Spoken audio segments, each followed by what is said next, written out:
Oakland Athletics Baseball on Comcast Sportsnet, part of the NBC Sports Group. Last night, the Detroit Tigers came to town and their bats erupted. The preseason AL Central favorite showed why they should be the team to beat in their division. Tonight, Tommy Milone takes the mound at the O.K, where he has been nearly unhittable in his first 2 home starts. The A's leading winner with 4 victories has allowed no runs in 16 innings on his home turf. Can the A's get back on course? It's Game 2, A's-Tigers, next.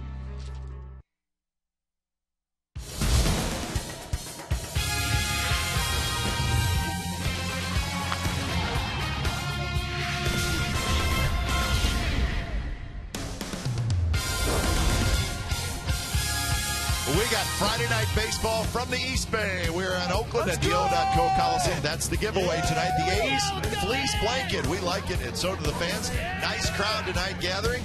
So it should be a good ball game with Tommy Milone, the left-hander, making his 3rd start here at home in front of the home fans. So it's Game 2 of the 4-game series. It's the Oakland A's and the Detroit Tigers coming up on Comcast Sportsnet California. Good evening, everybody. Welcome to Oakland A's Baseball. Along with Ray Fosse, I'm Glenn Kuiper. So Tommy Milone has made 2 starts at home, 4 starts on the road, Ray, and the splits are, well, they're interesting, but we're glad he's pitching at home. How about that? Definitely, considering he's not given up anything here in his 2 starts, but I think the biggest thing for him is his changeup and his fastball. For him, he does not throw very hard, so he has to have the differential between the fastball and the changeup. He's done it very successfully here against Kansas City and against the White Sox. Unfortunately, on the road, that has not happened, especially in Boston, when his fastball, especially to David Ortiz, who gave up his first hit to a left-hander, was not that great. But he has to have that differential to be successful, and unfortunately, he has not been able to accomplish that on the road. But I don't know that he's going to pitch every game at home, but if he does and he completes what he's been doing, he's going to do quite well. Now, the Tigers, before they came to Oakland, were in Seattle. 3-game series. Miguel Cabrera goes 0 for 13. Right. So you either say, well, he's slumping, that's good, or you say he's going to break out. Unfortunately, last night he broke out. Well, the one thing he did last night, he let the ball come to him. He's a very good hitter. We've seen him go to the opposite field, but it seemed like he was going to stand at the plate and say, okay, to throw the ball to me, I'm going to wait as long as I can. I'm going to go to right field. That ball up the middle, but he has tremendous power to the opposite field. He could pull the ball. He's just a very smart hitter. What he has done by starting the way he did last night, he's going to now start to be able to pull the ball with authority the way he knows how to do it, and that's going to be the scary thing for the teams in the American League. Let's just hope he doesn't do it for the next 3 games. So it is a pretty good Tigers lineup, and that'll be the challenge for the left-hander Tommy Milone, pitching at home tonight for the Athletics, and he's trying to even up this series at a game apiece. Well, lineups and first pitch from the O.K Coliseum in just a moment.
Comcast Sportsnet California is brought to you by AT&T, the nation's largest 4G network.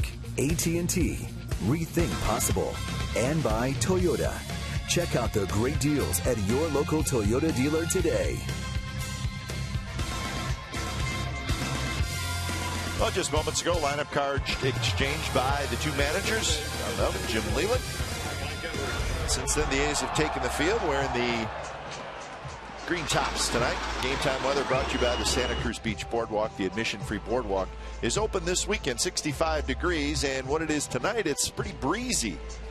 Maybe even a little bit more breezy than normal here at the Coliseum, but comfortable night. The fleece blanket is the giveaway tonight, and you know what? Later on, you may need it.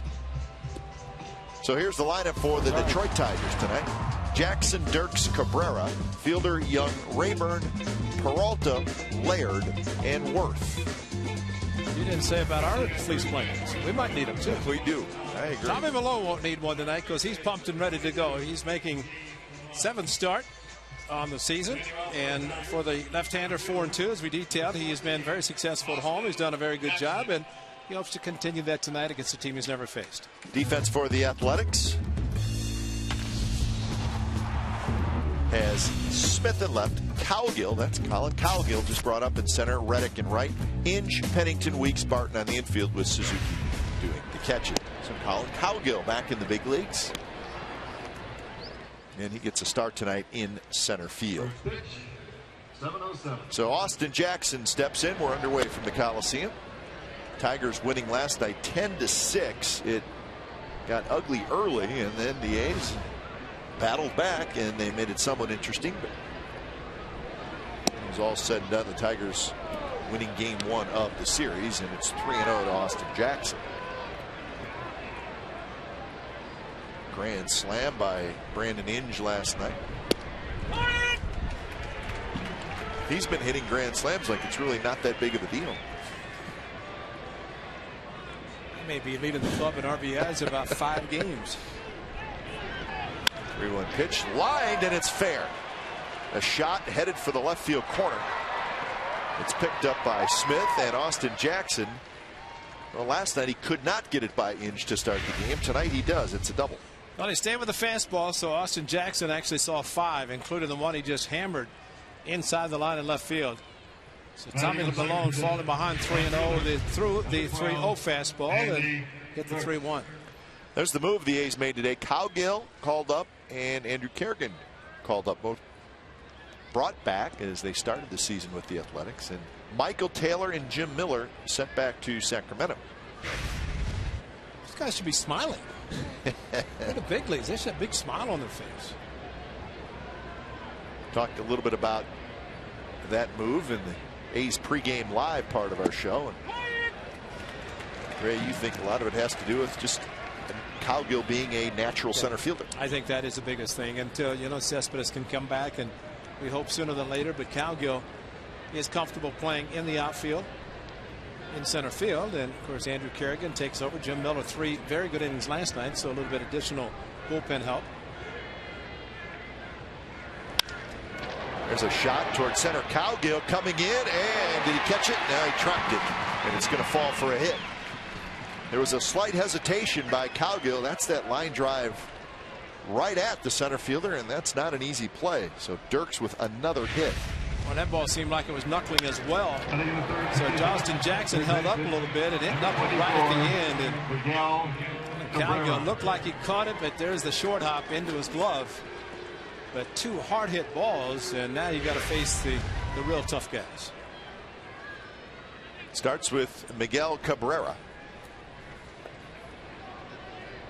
So Tommy Malone, just like his last start, in trouble in the very first inning. He's all with walks. He walked the first 3 in Tampa Bay. Rays scored 4 in the first. This one hit toward short. See if the A's can get 2, and they will. The run comes in to score. That's Jackson. So the A's trade 2 outs for the run, and the Tigers take a 1-0 lead. Take that anytime. And for Cabrera, very aggressively going after the first pitch. And after 3-0 count to Jackson, Dirks hitting the 0-1 and Cabrera the first pitch. Number 28. So Not bad for 3 batters, even though he gave up a run, but he has 2 outs.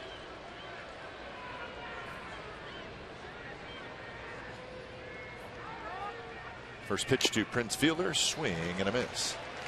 You know, it seemed like at Tampa Bay last Sunday, it just took Tommy Malone time to get going in the first inning. He just could not get loose, could not throw strikes. So tonight he's throwing strikes, with the exception of the first 3 to Austin Jackson. Well, he has to throw strikes because he is a strike thrower, if that makes any sense. But they have to be strikes that are positioned on the corners. It's tough to live in the middle of the plate with an 87 mile an hour fastball, sometimes 89. Between 87 and 89 with the fastball, but he has to rely on the changeup, which is a good one. 2-1 to Prince Fielder, swing and a miss.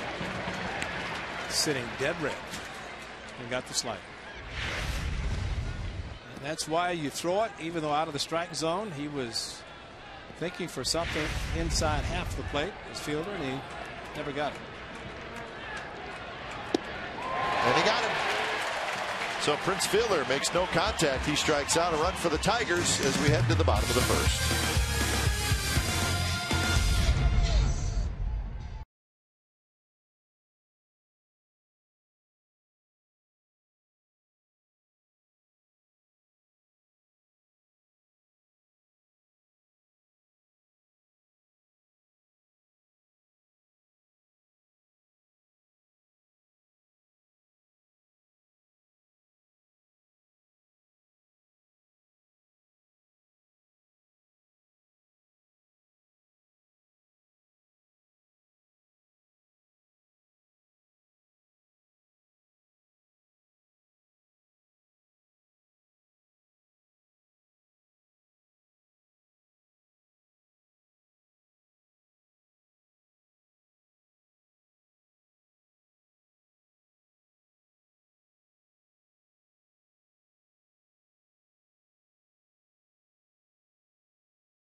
Athletics lineup tonight, and it starts with Jamal Weeks. So Weeks, Pennington, Reddick, Kaihui in the cleanup spot, and Smith, Inge, Barton, Suzuki, and Cowgill.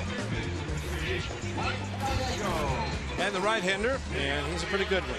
And that is Rick Porcello on the mound for the Tigers. Good fastball. He'll throw at the low 90s, 2 and 4 seam fastball.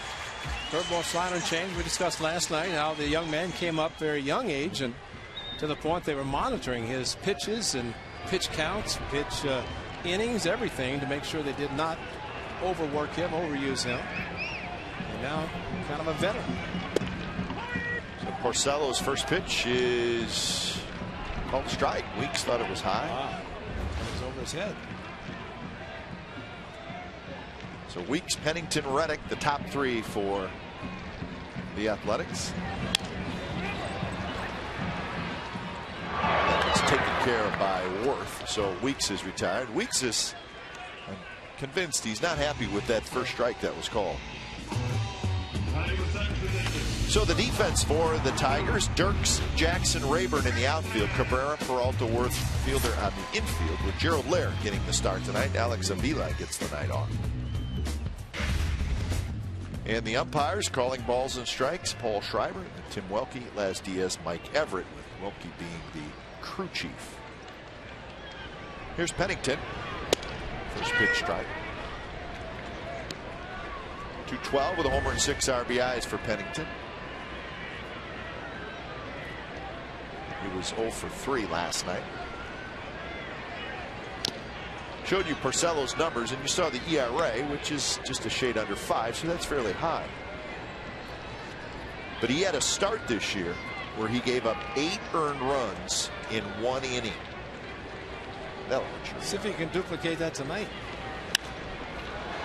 This one skied towards shallow left. Dirk's coming in. Going out is Peralta, and Peralta has it. That was against the Texas Rangers. It was at home. So outside of that start, he's actually pitched pretty well. But you have a start like that, you're going to have to work to get your ERA down. It may take a little while, even though it's early in the season. It's like a hitter getting 100 at bats and getting 15 hits and being below the Mendoza line, and that's exactly what's happening to Mile Weeks. He's swinging the bat much better. And he still started the day at 197 with a lot of at bats. He's been playing almost every day. Reddick fouls it back. 1-1. 270 for Josh Reddick. 6 home runs. Really kind of the opposite from a team and a hitter. A hitter can start poorly and takes a long time to catch up. A team can start poorly and have the entire season to catch up. That one hit past a diving Cabrera, and Reddick just slaps one the other way. That gets us to our Ford right choice. Last night, Kaiahue hits a long home run off Max Scherzer. Second inning, first home run of the year for Kaiahue. And he gets rewarded with a spot in the cleanup spot. And he's the DH. Big Mac hit there. He's wearing 25. You got to honor the number. Speaking of honoring a number, they did it in St. Louis tonight. Number 10 retired. Tony La Russa. Well deserved. Very deserved. Very deserved. And let's see. They were trailing 5-1. Cardinals were. It's now they're winning 6-5 in the 6th inning. Playing Atlanta, looks like. Well, that magic, of course, of the Braves that they overtook down the stretch for the wild card. Both the Braves and the Red Sox totally collapsed in the month of September. No Albert Pujols. You lose one of the great managers of all time. The Cardinals have the best record in the National League. They're 20-11. The Carlos Beltran's a huge pickup for him because the Giants had him last year, but did not re-sign him with the Cardinals, and he's more than, at least at this point, made up for the home run efficiency that was lost with Pujols. 2-0 to Kaiahue. And there's a strike call.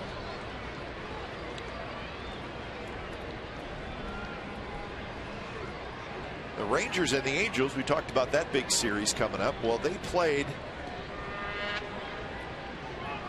well, not quite 1 inning. In fact, in the bottom of the first down in Texas, it started raining, and as we have seen, it rained hard, and they're in a rain delay. That one's ripped towards center, and it's over the head of Austin Jackson.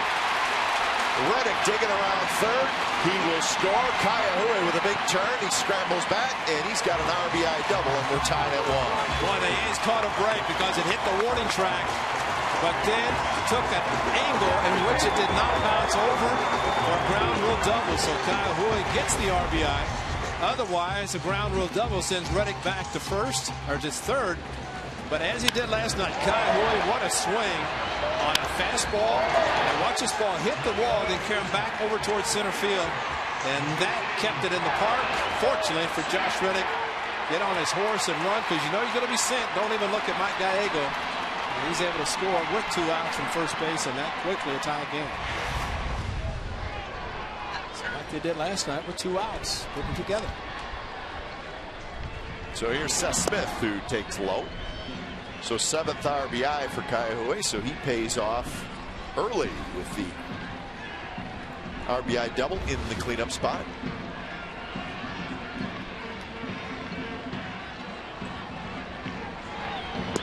So Chili Davis talking to Josh Reddick, and I thought Chili made a very good point. You're talking about, I said, the aggressiveness of Kaiahue. He said aggressiveness is the end result of great preparation. And it's a great point because you prepare yourself, but what looks like aggressiveness, but you have to get to that point where you can be aggressive to finish it off. And that's exactly what Kai Hui's been doing.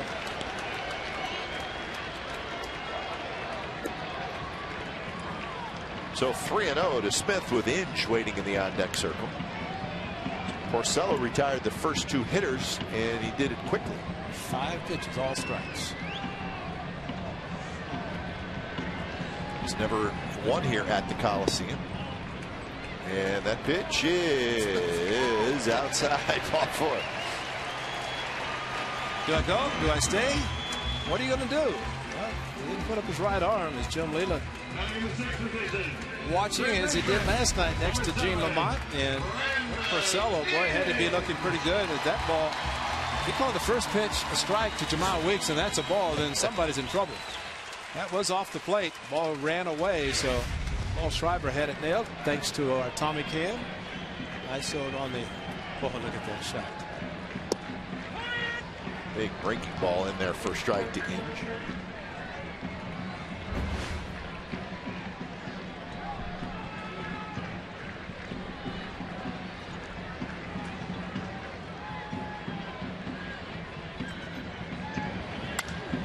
That one hit into right field, a base hit. Here comes Kyle. Rayburn's throw to the plate, cut off, and the A's lead 2-1. Inge comes through.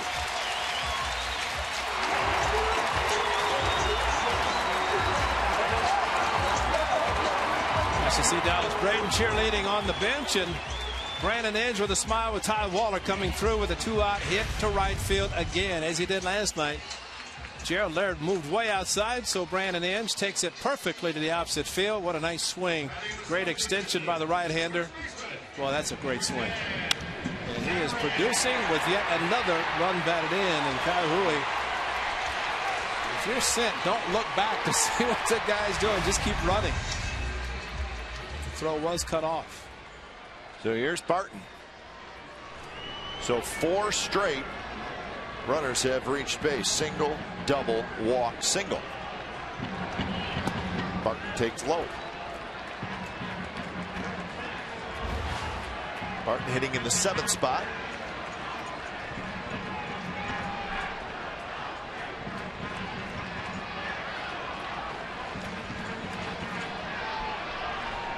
Smith at second, and this one's popped up.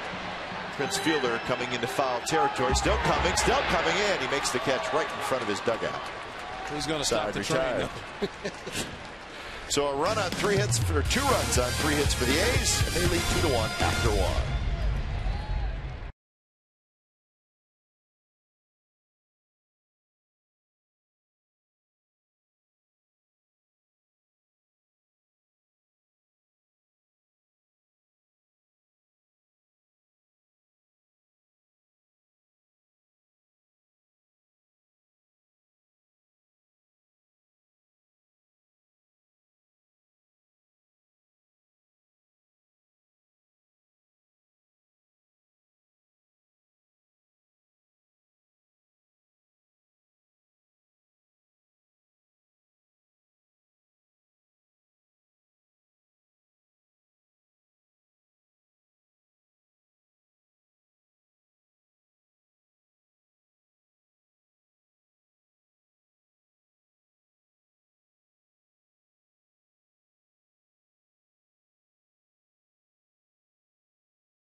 By Provident Credit Union.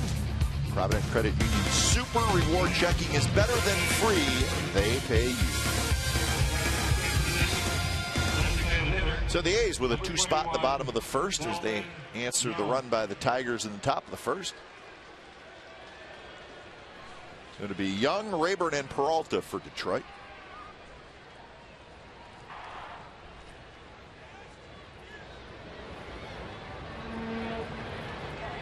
Delman Young hits it hard, but Barton on one hop handles it, and that's one pitch, one out.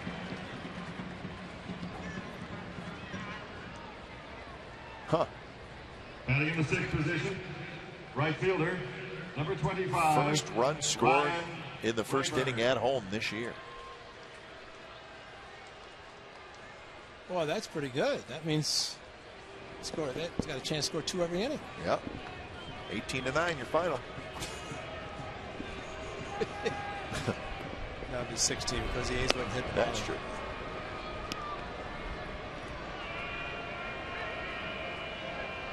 A nice start for Tommy Malone. Of course, very similar. It took him a little bit longer Sunday for the A's to come back from a 4-0 deficit.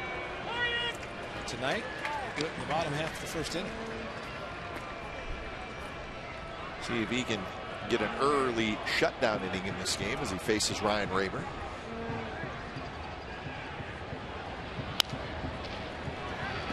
Headington to his left, throws out Rayburn, 2 out. See, there's a good changeup. And that's a good pitch for him. You could see the hitter was out on his front foot, just rolled over on a changeup. And that's when you know it's good. Watch the hitter, Rayburn, as he goes forward. And all he has left is just to roll over with his upper body, the bat. Nothing behind it. And as a result, easy ground ball. So that's what he throws. Fastball, change, cutter, and curve. And, of course, the 2 pitches, fastball and changeup. It is good. Looks like it's going to be a nice inning, and it is for Tommy Malone. 5 pitches, 3 ground ball outs, and nothing for the Tigers.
Youth Sports Movie Night is driven by Chevrolet. Post-game highlights for this event include a movie, viewing on the field, and an autograph item for kids 14 and under.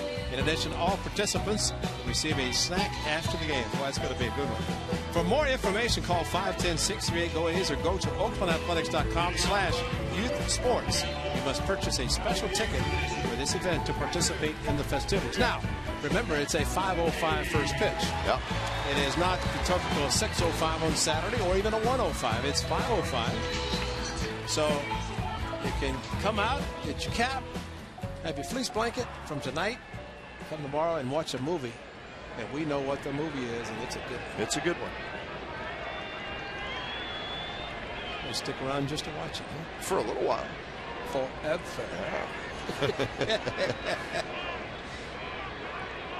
First pitch to Kurt Suzuki.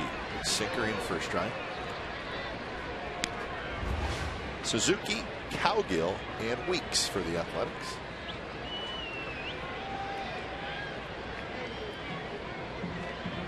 They're still wearing the pad on the left hand where he's been hit a couple of times. Drives this one toward right. Rayburn as a beat on. I think the one thing that is going to suffer for Kurt Suzuki, it's going to be his hitting, just because trying to hold the hand on the bat tightly enough to be able to swing with some authority, and at times stayed inside the ball. Unfortunately, did not drop quickly enough. Lose some strength in that hand. I mean, it just hurts, because if he was any other position where he might not even get a ball all night, but a catcher, he's got a chance to. Well, you're going to catch 120, 130 balls, right? Well, maybe they're going to be that many thrown. It's just a question of how many are taken or swung and missed, or in case of him, foul tipped onto his hand. But basically, he's going to catch a lot and use the hand that he's been hit. Okay. Carefully, he's taking off the batting gloves. I mean, he's in pain, but he's amazing in the way he does play. He knows the importance of handling the pitching staff. He's doing it. In the hole, Peralta never really got a clean glove on it. It looked like it rattled around a little bit in that glove, and Cowgill's going to have a base hit. He wasn't going to throw him out anyways, I don't believe. He was busting it down the line and found the hole and had the third baseman playing even with a bang. Big Miguel Cabrera. So first hit for Cowgill, and he smells it, and he's going fast. But the great thing about that swing, he was out of the box with contact. And that enables a hitter, instead of the big follow through that a big power hitter might have, gets out quickly. Peralta with the ball in the heel of the glove. It's just reverse snow cone.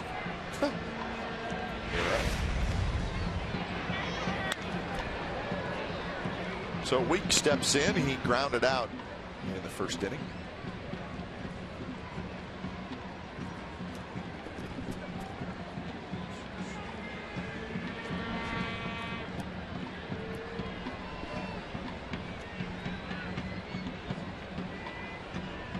So the A's with 4 hits already against Rick Porcello.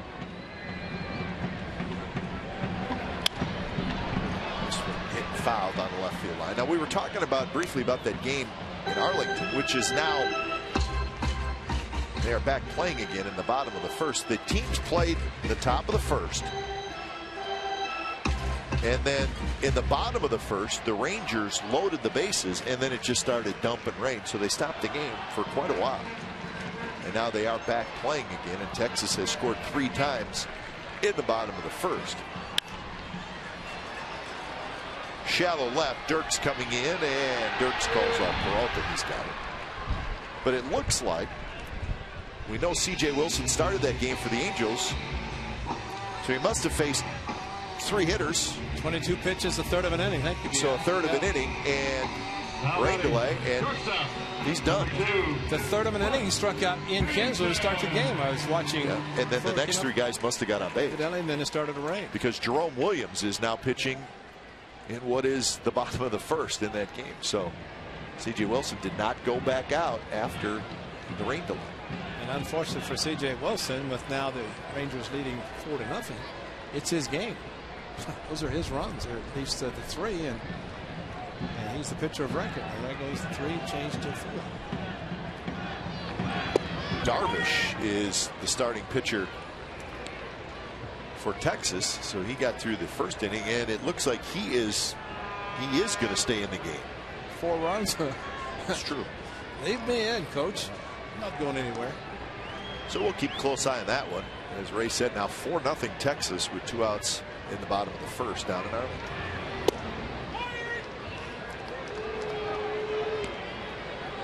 Oh, 2 to Cliff Pennington, who popped out to short in the first inning. Rangers with a 5-game lead over the A's, 6.5 over Seattle, and 7 over Los Angeles.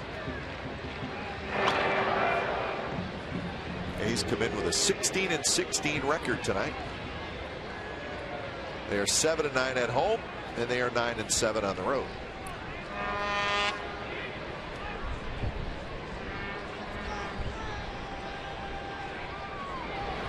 0-2 pitch is a fastball that's high 93 miles an hour.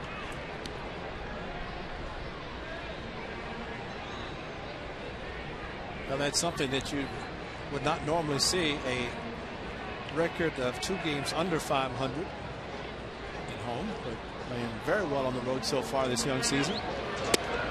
Cowgill takes off and doesn't matter. So Pennington strikes out. First strikeout for Porcello. 2-1 A's after 2.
Follow the game with In-Game Live. Follow the game action, join the social scene, and get up to date with the athletics.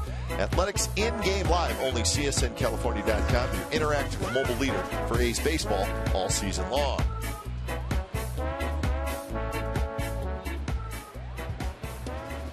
Top of the third inning, it'll be Gerald Laird, Danny Worth, and Austin Jackson for Detroit.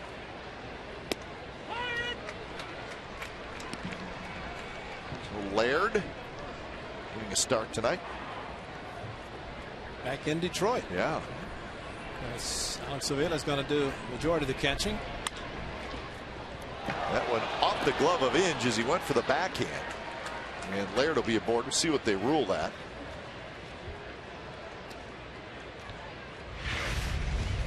Well, he's playing even the bag because Laird does bunt a lot. It's going to get an error for Brandon Inge. Backhand's always tough when he got it on the edge of his glove. See it right there, the edge instead of into the pocket. Still say that's a tough play for an infielder, although infield coaches will say it's a lot of times better to backhand the ball. If you can't get in front, backhand, position yourself to throw. And you saw that airless streak just ended. 41 games. There's a line drive past Weeks into center field. So Danny Worth does not wait around. He lines one up the middle. So 2 on and nobody out here in the third. Third hit off Malone. Set up inside, so there's your fastball in, but ends up outside, and that's why Worth hit it as hard as it did. Now Weeks hopeful that it was hit to him.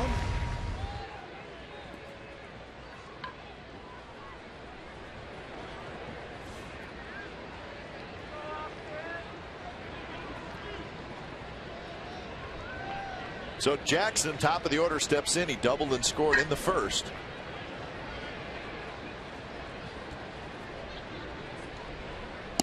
And that pitch is a changeup that floats outside.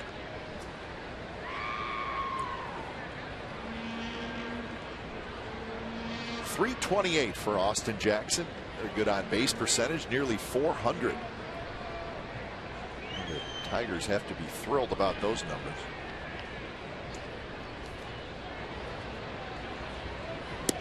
Jackson last year hit .249 and struck out 181 times. He's a dynamic player with lots of tools. At some point, he'll probably have to cut down on those strikeout totals. 170 Ks 2 years ago. The A's are thinking bunt at the corners anyway. Even the 2-0 pitch, and he has not once shown bunt. Once again, 3-0, as was the case in the first inning. Ideally, throw a strike and then hit a hard ground ball to Brandon Inge, where he could step on the bag and go a 5-4-3 triple play. Ideally. Yeah, that would be perfect.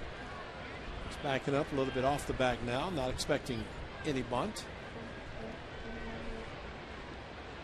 3-0 pitch is right there at the knees for a strike. So now it's 3-1. Jackson took one, probably will not take another one. And he threw him a 3-1 fastball his first at bat, where he doubled down the left field line. See if he goes the changeup, which he has a good enough one to throw it and maybe get the ground ball for 2. Swing and a miss. How about that? A 3-1 changeup. Got to do it. You got to do it again right now. He could throw it again, 3-2. See the same motion, and as a hitter, he's swinging. Here comes a fastball. I'm really going to let it go, and whew, not there. And if you're Jackson, you're probably better that you didn't put it in play, because you're probably going to hit a ground ball to short. 3-2 pitch. This one toward right field. Reddick goes back. Laird is going to tag, and he's going to make it to third. Worth stays at first, so it ends up being a productive out. So Jackson with the fly ball to right. But at least he stayed back, got him thinking about the changeup. Stayed back, and good job going to the opposite field. This guy is so hot, you'd like to think, well, there's a chance to get a double play, but Dirks haven't been able to get him out yet in this series. 5 for 5 in the series is Andy Dirks. Now hitting a cool .393.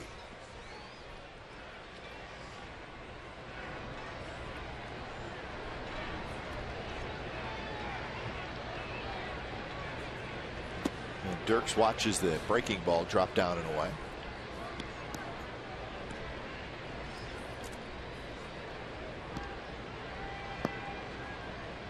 Well, Laird, not a real fast runner at third. Keep that in mind if there's a fly ball.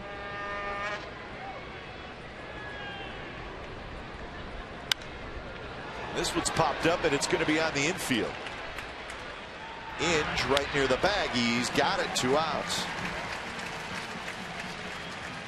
Well, not the ground ball double play you're looking for, although Dirks does not hit a lot of balls on the ground anyway. And they hits, and that's the first out and a big one with the tying run at third and only 1 out. Now Cabrera swung at a first pitch ground out for a double play in his first at bat, and what we saw last night, hitting as many as he did, he was very aggressive early in the count. So be careful. Yeah, didn't wait around, and there's the reason why he swings early. And he took a fastball on the inside corner for a strike. The Rangers ended up scoring 6 times in that first inning, so they lead 6-0 second inning over the Angels.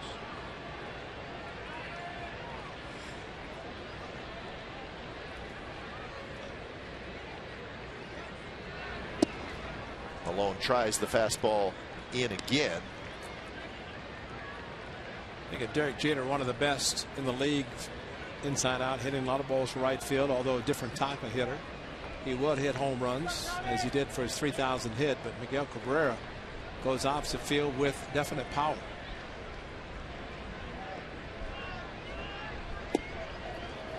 Cabrera took that one like he knew it was coming. So 2-1 the count. Amazing how good hitters they do that.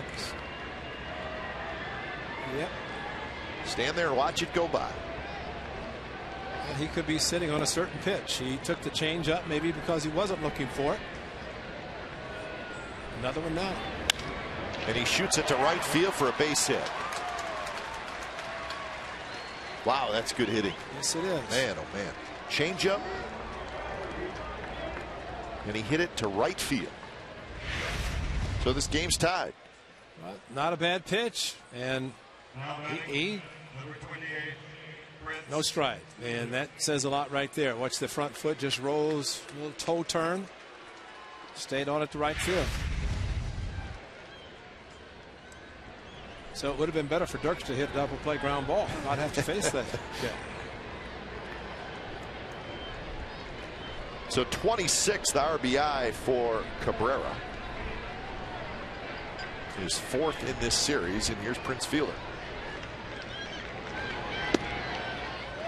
Cabrera does exactly what good hitters do. When they have a runner on base in scoring position, he'll hit his home runs, but he's going to get more hits to drive in runs with runners in scoring position than his 30-35 home runs. I mean, he's going to the plate 600 times a year. And if he can drive in runs with singles as he just did, he's going to amass a huge number of RBI. This one's driven left center, and it's deep. Cowgill going back. He's going to have room in front of the wall, and he makes the catch. So Miguel Cabrera with an RBI single. There was also an error, and it's tied 2-2.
Students the chance to earn 2 free tickets to an A's game with the A's Science of the Game program. For more information, click on community at oaklandathletics.com. The game of baseball is a science. Yes, it is. And? I was not good at science. Okay. Reddick, Kaihui, and Smith for the Athletics against Rick Porcello. 32 pitches in the first 2 innings for Porcello. Reddick lofts one down the left field line, headed for foul territory. Basket catch down there by the ball boy.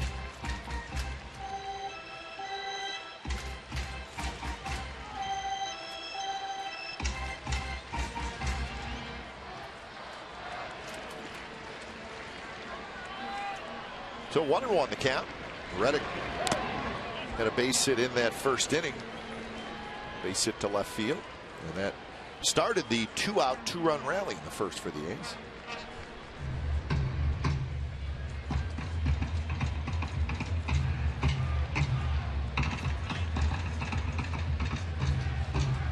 Gerald Laird's going to walk it off.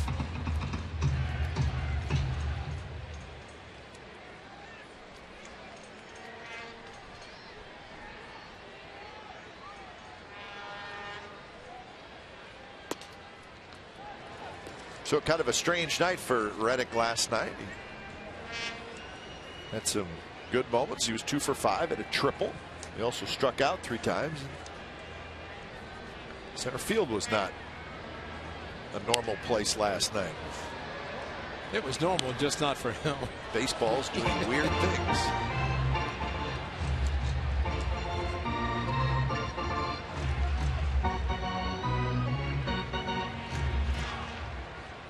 They're just happy to have him back in right field. Yep, right where he belongs. The right field bleacher creatures were a little bit upset that he moved over to center field and they couldn't get his attention.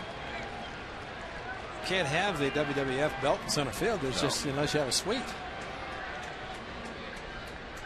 Those folks a little closer to the action.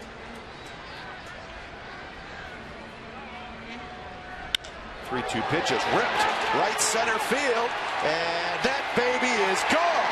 Reddick homers. The A's grab the lead back.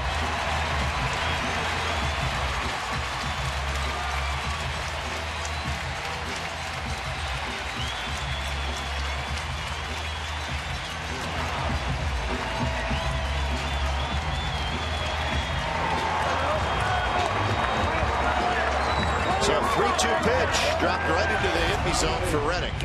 Well, he is not your 4th or 5th outfielder. He is an everyday outfielder, and the A's are happy to have him. And again, working with Chili Davis, and this is paying off again for him. And just like he did against Ricky Romero Tuesday night, a fastball inside. That was the lefty, but tonight the righty, 3-2, and a home run, his 7th, leading the club. No doubt. What a great swing. And there it is. 278 plate appearances last year, totaling 7 home runs, and half of that this year. He already has 7. That's the difference of playing every day. Watch the swing and watch the follow through. Gets the foot down and then complete follow through with the liftoff. Chili's got to be very happy working with these guys and seeing the results. Kaihui rips one right center. Rayburn on the move, and nobody's going to get it off the wall. Kaihui with a double. He's 2 for 2.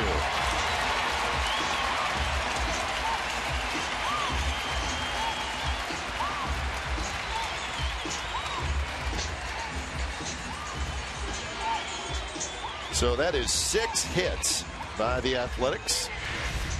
But again, that aggressiveness, the follow through, and well, that's one-handed. Watch him release with the hand. That's called the buggy whip, as they say. You can see the bad head going through the hitting zone quickly, and so hard off the wall, off Rayburn's glove.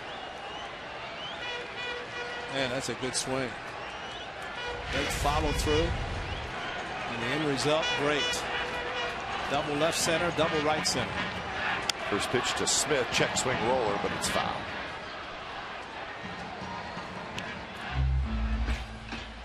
So a lot of offense in the early going.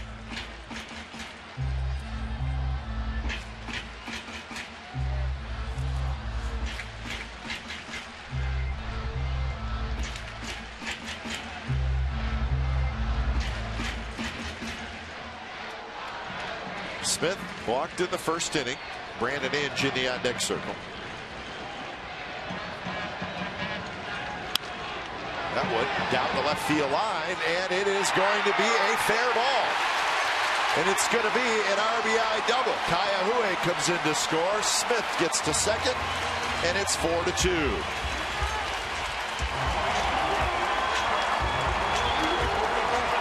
Yes, ideally, runner at second base, nobody out. You try to pull the ball to get him to third base, but you take what you're given. And Seth Smith was not given a pitch that he could hit. Pull it to right field, so he just hammers one to left field, and that ball would not slice foul. It stayed down the line, stayed right inside, maybe a foot and a half. So Seth Smith just really an inside-out swing, served it perfectly down the left field line, accomplished exactly what he wanted to do. Not only got him over, got him in. So Smith gets his 8th RBI. He's having a good series. And here's Brandon Inge. Big B-level, and CA saw him last year starting.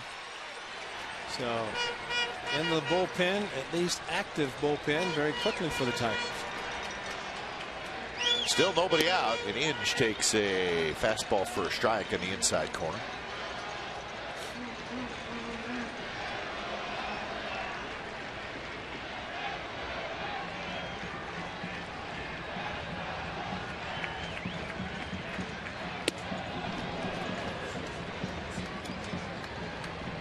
Big swing by Brandon Inge. It was more than hitting the ball to right field. I think he wanted to go to the barbecue terrace again.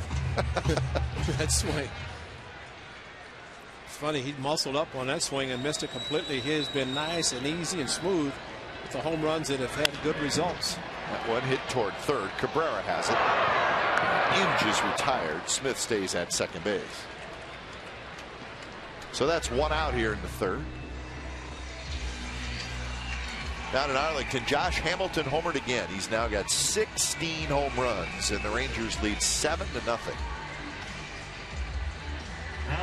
And coincidentally, after the 4 home run game, talk of contracts. Sure. He's a free agent, and if there's ever a time to have a contract year, he's having one.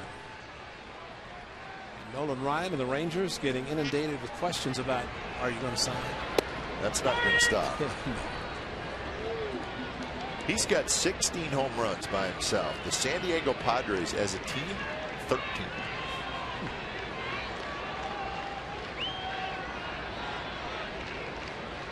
I'll get to see him firsthand next Wednesday. First meeting between the A's and the Rangers will be next Wednesday in Arlington. Wednesday night, Thursday afternoon, just a short 2-game series. The A's in Anaheim and Texas for 4, and then back across the bay against the Giants.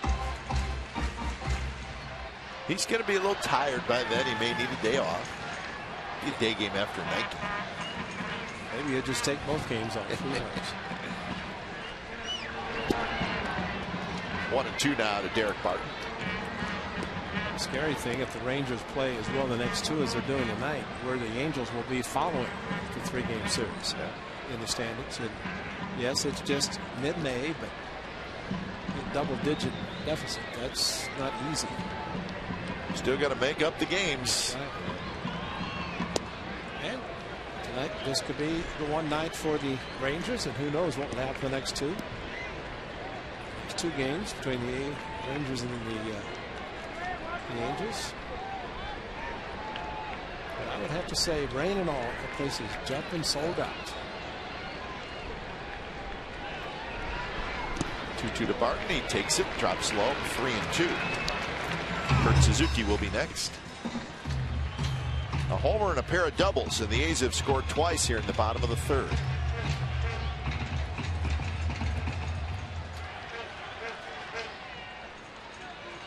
.51 pitches for Porcello, and there is action in the Tigers bullpen. That was a changeup that had hit me written all over it. Barton had a good swing. He followed it straight back. Well, Derek Barton's getting in that more aggressive. He's still very patient, knows the strike zone, but you can see more aggressive swings, which is good. And he's getting some good results. That one, a 94-mile-an-hour fastball that he fouls back.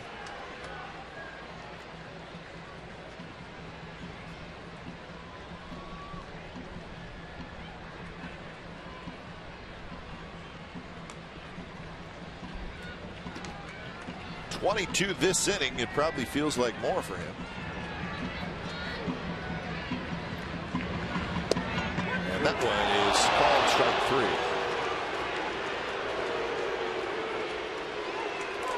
So 2 outs here in the third.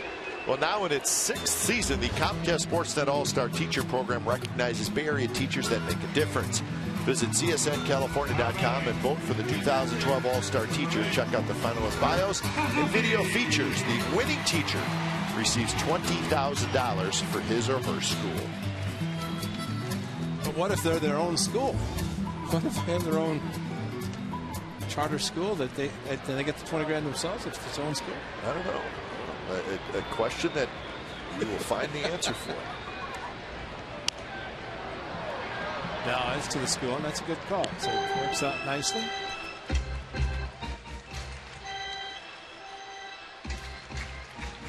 Kurt Suzuki hit a fly ball to right field. You see the pad on the top of his left hand.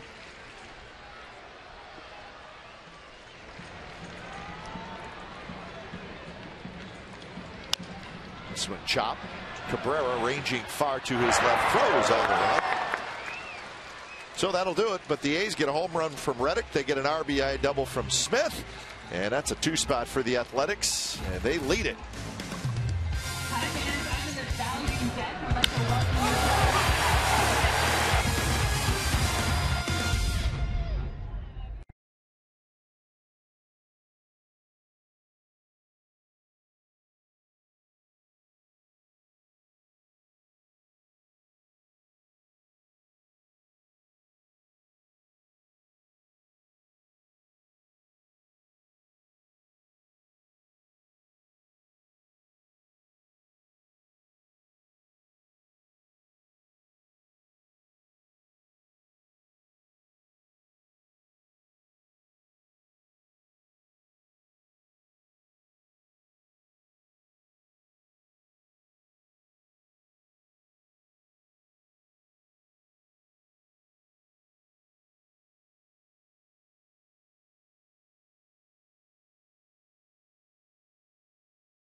AT&T. Who are the 3 players in Detroit Tigers history to play the most games at third base?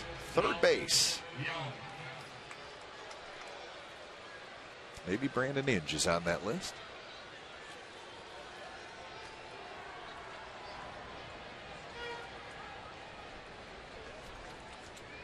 So it's the top of the 4th inning, and the A's lead 4-2. And the first pitch to Delman Young drops in for a strike. Young, Rayburn, and Peralta. It's the 5, 6, and 7 hitters. Change up, and it's 0-2. So 2-run lead for Tommy Milone. See what he can do with that.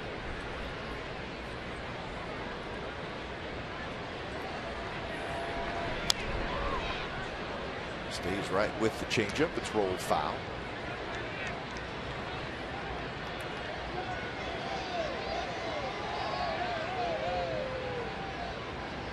Not a lot of pitches from Malone early on, just 38 so far. So that's what he needs right there. He's throwing the changeup away. Getting Delman Young to swing, and the fastball in. He had to fight it off. Not a lot of guys as good a hitters as Miguel Cabrera, but Delman Young very aggressive, does not see a lot of pitches. This one is hit very high, shallow left. Seth Smith is under it. He's got it, and that's out number 1.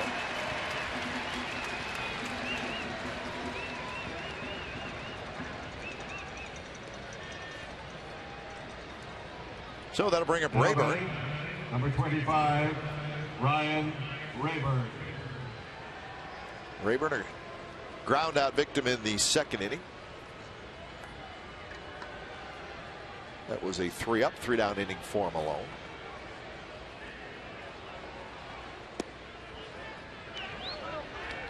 And Rayburn really struggling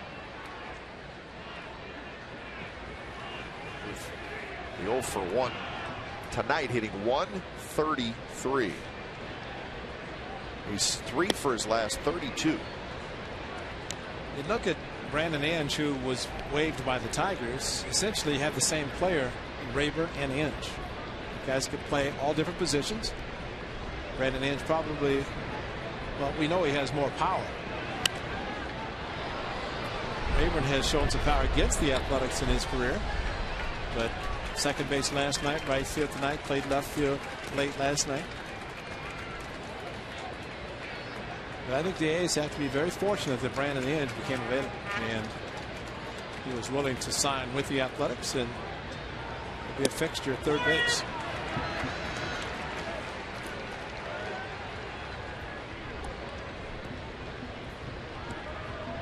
Good to the count. Good to see him with the added weight back on. Last year we saw him and he was about 15-20 pounds lighter because of illness. But he put the weight back on, worked out very hard in the offseason. And he is a strong young man.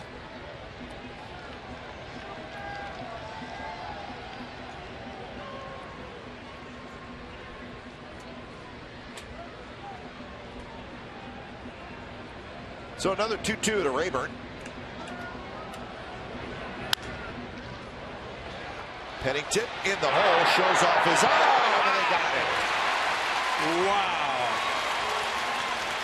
Brandon Inge laid out and then look at him and say, how'd you do it? Brandon Inge, if he comes up with it, Rayburn beats it out because he can't get up quickly enough. And Pennington right behind him on the outfield grass on a bullet. And a good stretch by Derek Barton, and he got him, no doubt. But what a gun by Cliff Pennington. There's the backhand set up perfectly and let it go. And that's why lefties like that kind of defense on the left-hand side of the infield, because of the range of both Inge and Pennington. Both have very, very strong arms, and Cliff Pennington, that's why Eric Wedge and other managers have said he's the best there is at shortstop.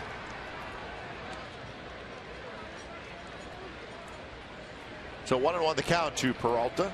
Just a couple of errors this year.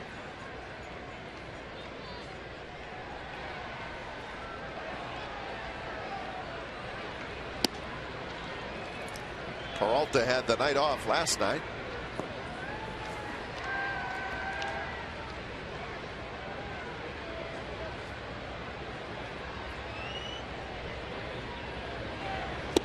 Swing and a miss. Well, that one down and into Peralta. It's a cut fastball, and it's a great pitch down and in. And so the four-seam fastball inside the right-handers, change up away, and then they add the cutter inside.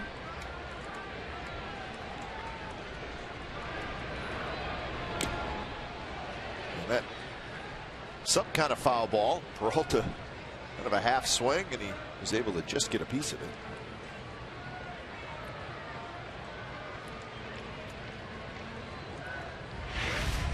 Emergency swing he had on the previous pitch, and then this one kind of the same inside and half swing. All he did was a foul ball hit the A's catcher. Pretty good pitch there, but a bit inside, so it's 3-2.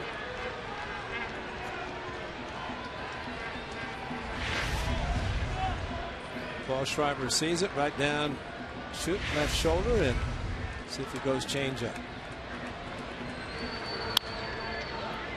And he did, and a little bit more of the plate. Peralta rolls it foul. Almost have to throw it for a ball instead of a strike, because you don't want the hitter to swing at the motion.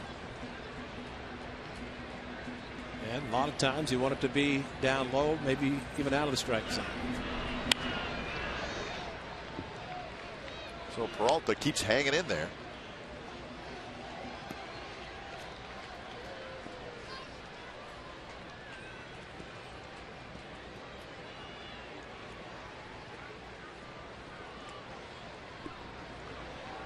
So another 3-2 to the Tiger shortstop. And he walked it, so he took that changeup. Now, fans, when you're away from the Bay Area, you can't watch the A's on Comcast Sportsnet. You can take your team with you with MLB.tv. Subscribe today to see every A's out-of-market game live online in HD quality. Features include choice of home and away broadcast, multi-game viewing with the Mosaic View, and the ability to pause and rewind live games. Visit OaklandAthletics.com to order. MLB.TV. Baseball everywhere. You know, those folks could have their phones or iPads, even a computer, bring it in, watch the game here while watching it live. Sure. Find out what the password is for the Coliseum for the wireless internet. Or they could be watching Mike Trout hit a 2-run homer for the Angels. So they're on the board 7-2 now, third. And the man just corrected me. Could not watch this game. You could watch other games though. You know, so he gives you a chance to watch the out-of-town scoreboard and pick whichever one you want.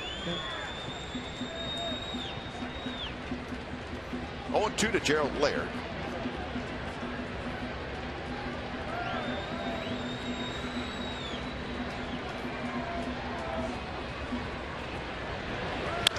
Laird shoots on the right field, and that's a base hit. Reddick picks it up. So 2-out rally for the Tigers. So Laird reached on an error in the third. He's got a base hit here in the fourth. And this is a time when, of course, Kurt Suzuki and Tommy Malone, this is getting ready to start the third time through the batting order. Of course, Worth, the ninth place hitter after Laird. It's an 0-2 pitch to right field. But good hitters, teams will watch the patterns developed by pitcher, catcher, a couple times through the batting order. And even Laird on that 0-2, like he knew what was coming. So you could see where guys might be thinking certain pitches in certain counts. And if they get them, they're ready to attack. Swing and a miss. So Worth aggressive, swings over top, 0-1.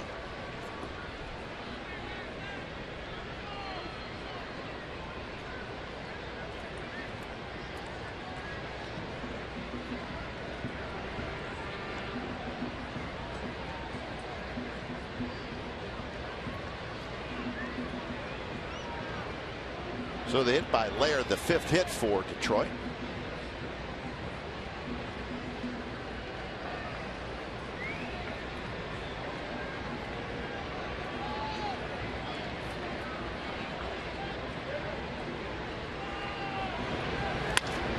That one's hit to left. Smith going back, spinning around, still going back, and he reaches up and he makes the catch.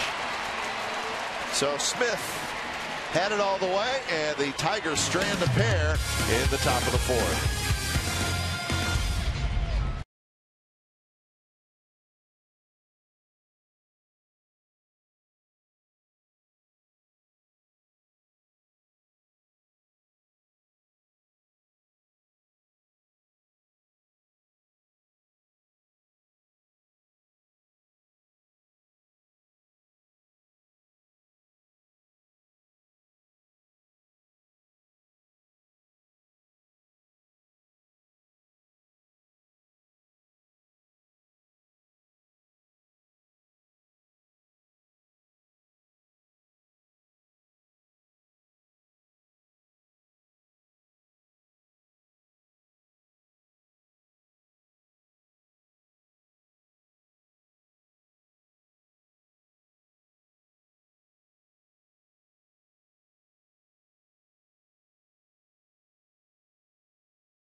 The three players in Detroit Tigers history to play the most games at third base. Aurelio Rodriguez, over 1,200, Don Wirt, and then Brandon Inge. 999 games at third base for Detroit. I was thinking about Aurelio Rodriguez, who very good third baseman, and unfortunately was killed in an accident, car accident, and sad because a very, very good third baseman, and he can hit too.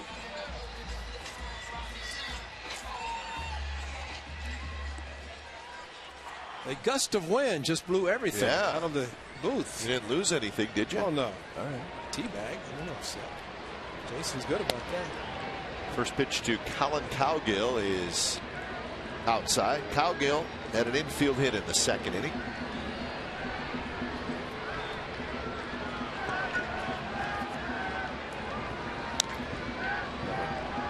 Cued off the end of the bat. It's nice to see Cowgill when he was at first base, and of course hustling to beat out an infield hit and then get at first. He attempted to steal second, but it was a strike three. But he is an aggressive player. Bob Melvin likes his aggressiveness and the way he runs, hustles, runs the bases. Yeah, the manager really wanted to get him in there more when he was here at the beginning of the year, but it just couldn't find a spot for him.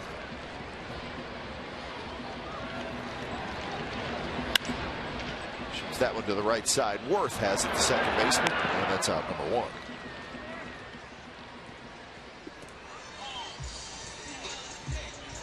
So back to the top of the order, and Jamal Weeks. Now batting, second baseman, number 19, Jamal Weeks. Weeks, a ground out and a fly out so far tonight. Nice crowd tonight.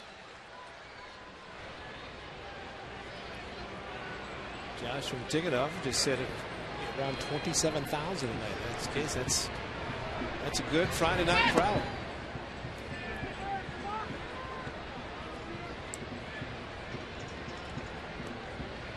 Nice to see this place with good crowd, a lot of energy in the crowd, and nice to see the A's playing a very good game. Both sides offensively, swinging the bat well, playing defense. So Seth Smith had that last one under control the whole way. Yes, he did. Twilight, maybe tough to pick the ball up. A little breezy tonight.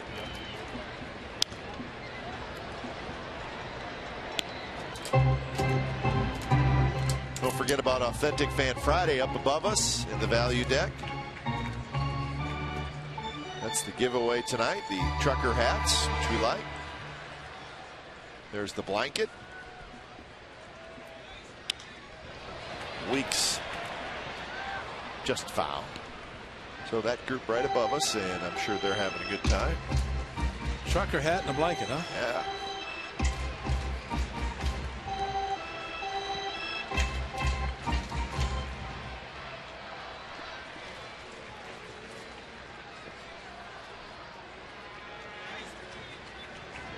Two pitch to Weeks. Another foul ball left side. Weeks is 1 for 7 in the series.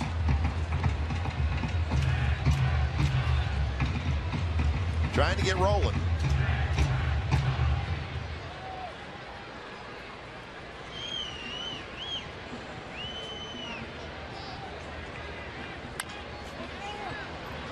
Fielder waits for a good hop, flips to Porcello, who just beats Weeks to the bag. So 2 outs here in the bottom of the 4th. Well, last night Jamal Weeks is a routine ground ball to Raven, playing second, almost beat it out, and hustling down the line, and that is sprinter speed, and it was a close play, and it was a very routine play. So you can just see the hustle, and we're going to see some defenders making mistakes because of the hustle. Guys like Jamal Weeks, and they're going to force some issues. But it's one part of the game. Don't go in a slump. Hustling, running hard. Swing and a miss by Pennington.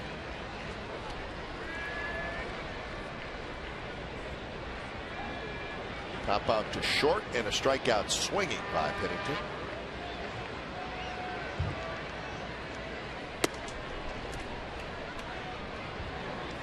Porcello has yet to have a 3-up, 3-down inning. He's trying to do it here in the 4th. He scored twice in the first, twice in the third. Shallow left field, and he's not going to get that 3-up, 3-down inning as Pennington drops a single into left.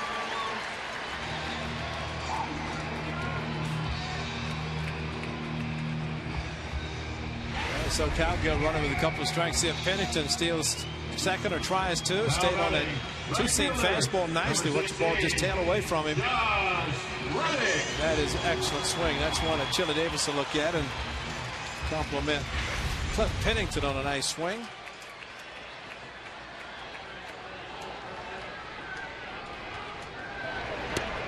That one off the glove of Laird, and that's going to give the A's a runner in scoring position.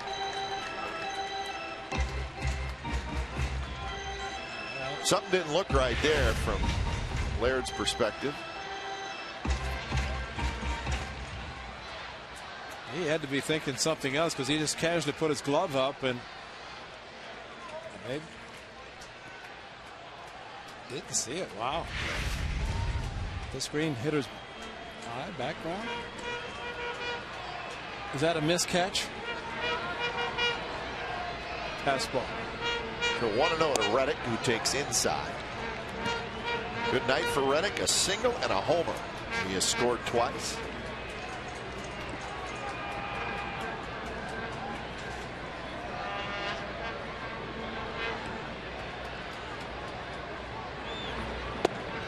Changeup floats outside, and it's 3-0. Well, the 3-2 fastball. Porcello, after that 3-2 fastball for a home run, went 3-2 slider to Derek Barton. And had a called strike 3 on him, so he learned he cannot necessarily throw 3-2 fastball. And a 4-pitch walk to Reddick.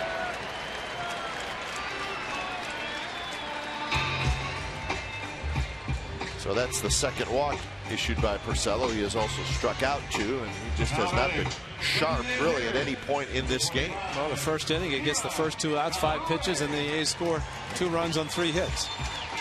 And well, you just need to get the 3rd out, the put away. So Bilo, for the second time tonight, starts to throw.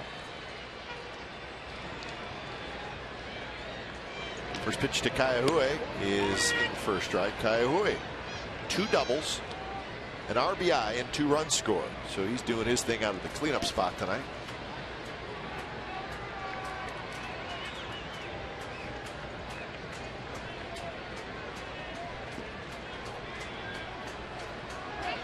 Double steal. Throw goes to third. It's late, and the A's have second and third. Pennington steals third. Reddick second.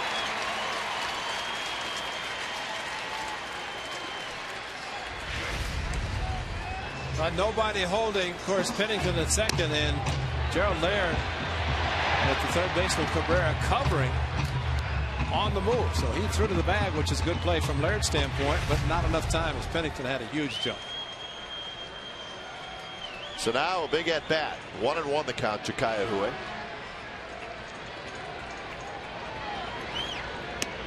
Pitch is high. 2-1. You almost missed that one, too. And it's surprising. You don't see many catchers say they're not seeing a ball. I mean, it's nighttime. You don't have to worry about the twilight. That's a number that Skipper has to be happy with. 33 stolen bases, leading the American League. That one is a bit low. 3-1. As Jim Leland about his team that, of course, does not have a lot of stolen bases. You mentioned last night. He said we have what we have. We don't have a lot of guys that can steal. Austin Jackson, yes, but we just have a bunch of guys that can hit, and that's what they have to rely on, which is a great point. You deal with what you have. Little pop-up foul territory. Cabrera on the move. He goes into a slide. Cannot quite get it.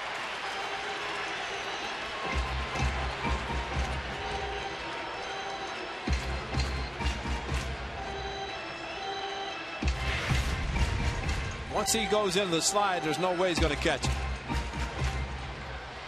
If you're Jim Leland, you're saying, please don't hurt yourself. Don't run into anything. I'd rather have you hit.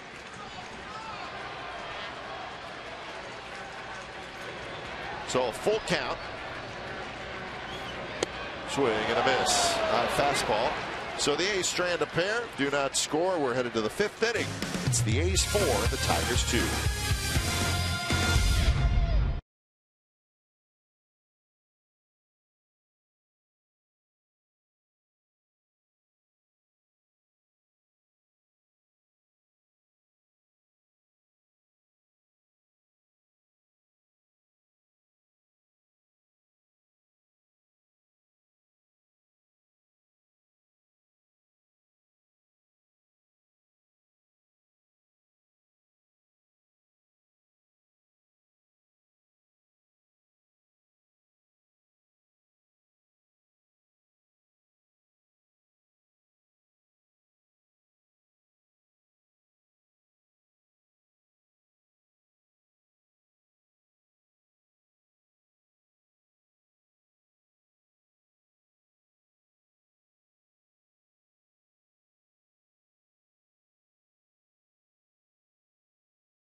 On Friday, May 25th, the show sent to the sounds of TV show theme songs and presented by Xfinity begins after the A's play the Yankees at the Coliseum. Bring the family and enjoy and your picnic blankets and enjoy the show from the outfield grass. On-field capacity is limited. For tickets and information, go to oaklandathletics.com. And it's 2 weeks from tonight. Fireworks, Yankees. Austin Jackson leads it off. Jackson, Dirks, and Cabrera here at the top of the 5th inning. He's with a 4-2 lead. And a quick 0-2 to Jackson, who doubled and scored in the first, hit a fly ball to right field in the third.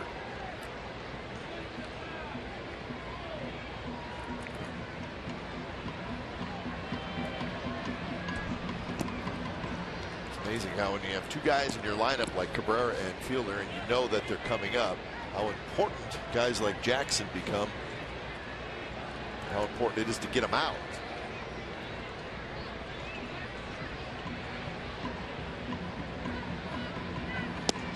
And that one is somewhere. Wow. That one we must see from the top. Does that look too close? Very close.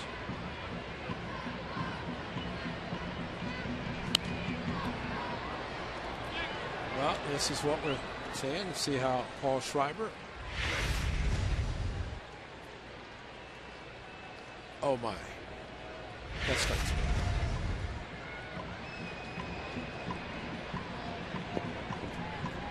So Jackson, we got extra life, and now it's a full count.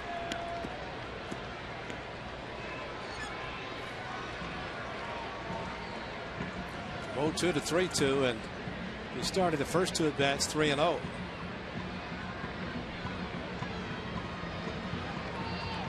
Payoff pitch is drilled towards center. Cowgill is there. So 1 out. Time now for Subway Eat Fresh Ask Glenn and Ray question. Rachel from Oakdale asked, why does the umpire always put his hand on the catcher's back? Well, they don't always do it, but you do see it quite a bit. Ray, you would know better than anybody. It's very disturbing. They do it to balance themselves. But it is a very disturbing. It's not so much now because it's kind of accepted because all umpires wear the inside chest protector.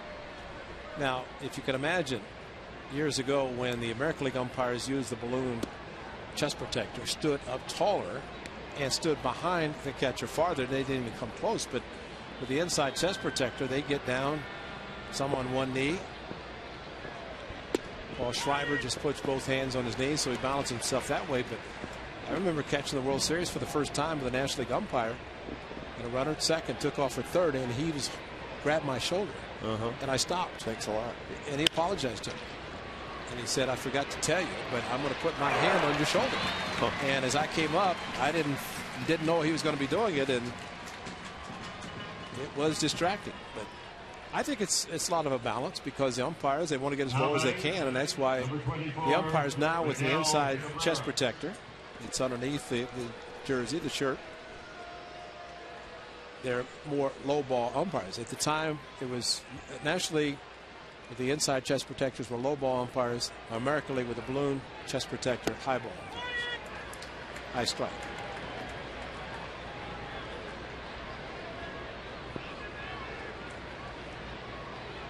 One for two for Cabrera. And that 2-out RBI hit in the third inning that knocked in the Tigers' second run.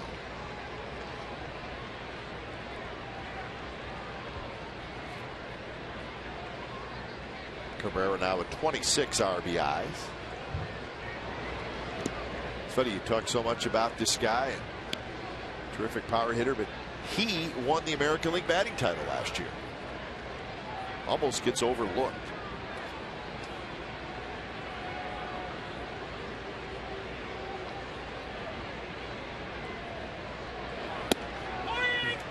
Right on the outside corner. Last year he hit .344. Some consistent years right there for the Tigers. Well, then you look at his years with the Marlins, and same kind of numbers. He goes around that time. No need for an appeal. So that's a strikeout, second strikeout for Malone. Bottom of the fifth coming up, 4-2 Athletics.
California is brought to you by Ford, with 3 models delivering 40 miles per gallon or better.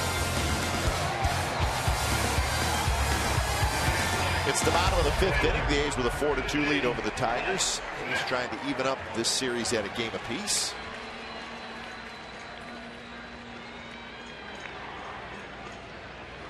Porcello back to work as he faces Seth Smith.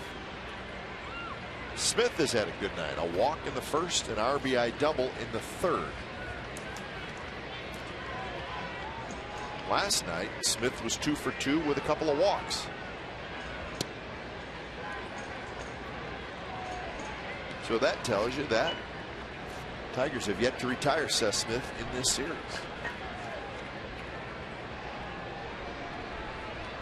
Here he's ahead in the count, 2-0. The shot, base hit right field.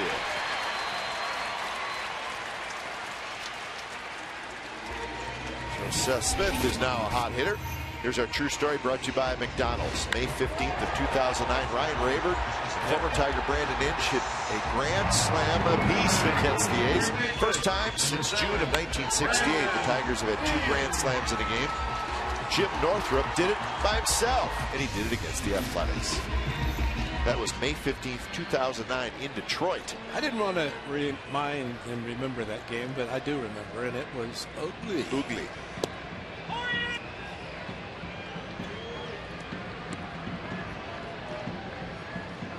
So Inge hits with a runner at first.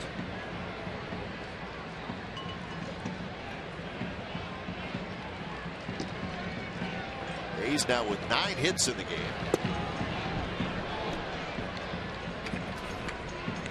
Last night they had 9 hits as well, including 4 extra base hits. Tonight a couple of doubles and a home run, make it 3 doubles and a home run.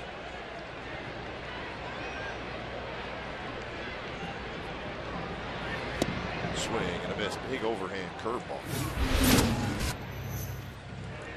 Well, you won't find a better swinger than this. A fastball away. And Brandon Inge, opposite field, for a second grand slam in 3 games. There's a line drive right into the glove of Peralta. So that's out number 1.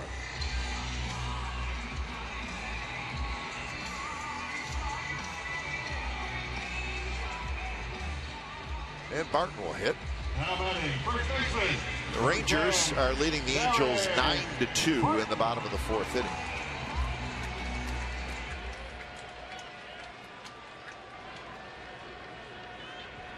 We're being told that Josh Hamilton hit another home run. Give him 17 and 2 tonight. It's starting to get cartoonish, is it not? 17 home runs. Well, it is already May the 11th. What do you expect? It's getting late. What have they played already? They played 32 games. Come on. 17 home runs, 32 games, 33rd game. What's he on pace for, B.I.? About 100?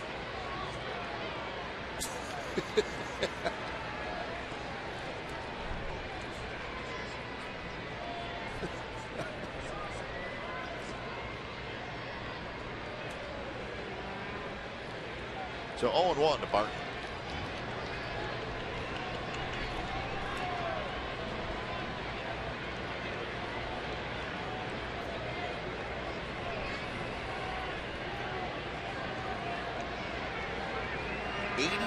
Pitch coming up for Porcello, and again bullpen action. It's one of those games, it feels like the A's are winning like 7-2. Yeah. They've had base runners all over the place.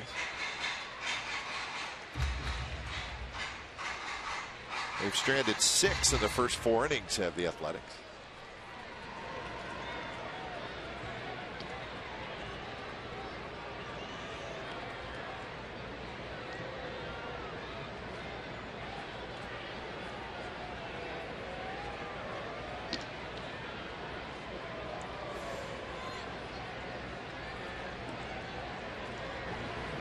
Barton bends back out of the way.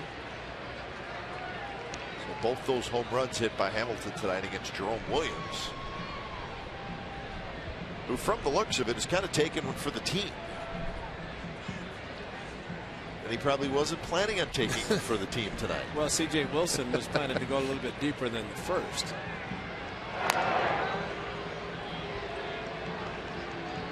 Think about Edwin Jackson, who we've talked about, a great pitcher, has moved around several teams, but one of the only pitchers I've ever seen who, in a rain delay in Detroit,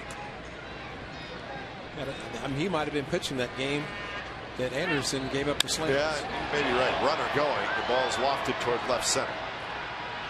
Matter of fact, I think he had 10-run lead or something, and it started raining after 4 innings. He came back out, was throwing harder. Yeah. And it was a long delay. And it was wet and cool, and he was pumping it in. Bring it.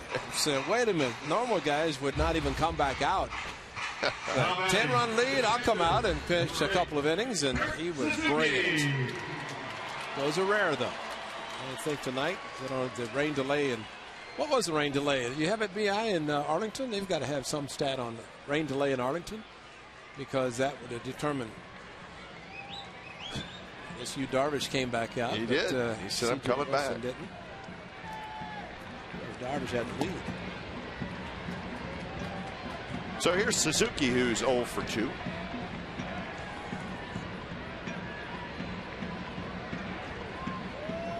Kurt with a fly ball to right and a ground out to third.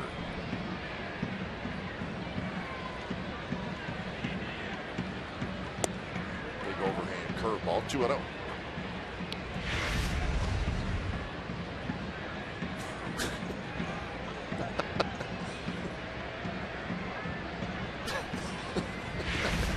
Leave me alone.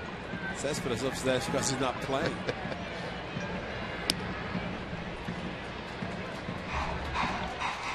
So 3-0 the count.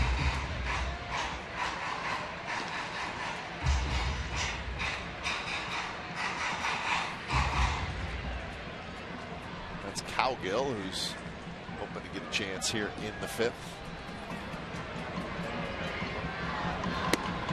And that's a 4-pitch walk. 3rd walk by Porcello.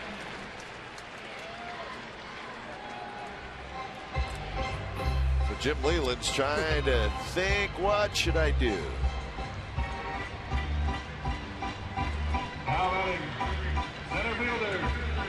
So here's Cowgill. This guy's ready. Batting gloves. Full unit. Got his cap. He's written something a little bit under the cap, probably motivational piece there, or maybe it's just a sticker that he forgot to take off. He's ready.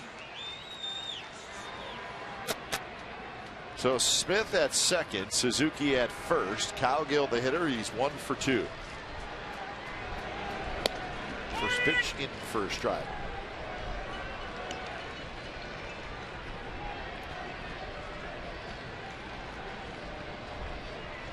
He's looking to extend the 4-2 lead. Probably a good idea against the Tiger offense that's dangerous. Swing and a miss. There's that good sinking fastball that Porcello has.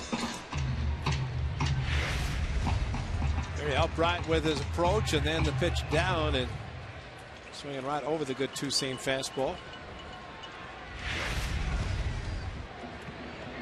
So Cowgill behind in the count, 0-2. Gets that sinker again and stays alive this time.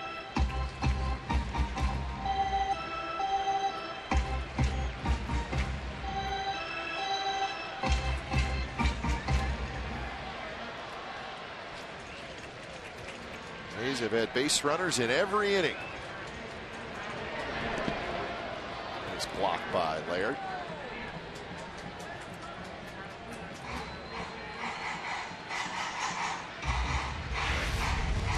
Well, he did it the correct way. His glove between his legs and blocked the ball with it coming off his chest.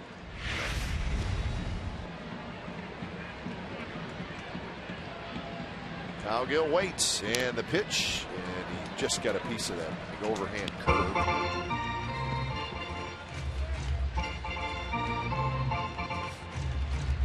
Coming up on 100 for Rick Porcello. 2 outs in the 5th inning.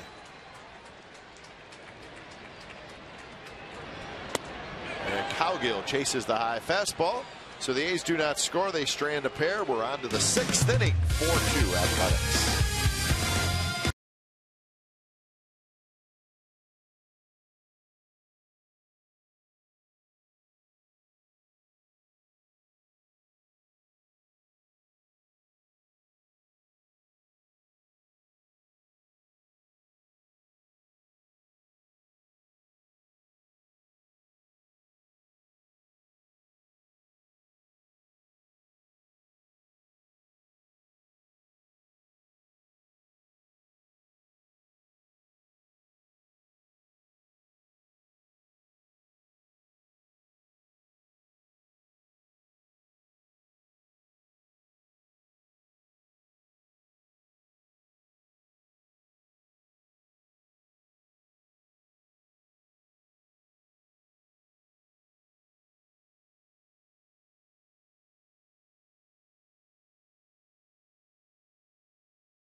Tomorrow's game against these Tigers, Doug Pfister, Brandon McCarthy. So that's the matchup. Pfister just his third start. He has spent some time on the disabled list. And Brandon McCarthy's had his start pushed back a little bit, so we hope his shoulder is okay. Find out tomorrow. And we hope the 26,000 plus will be on hand again tomorrow night. Add the plus to that. And of course, the 5:05 first pitch with the movie showing following the game. Fielder's first pitch swinging toward the dugout and into the first row.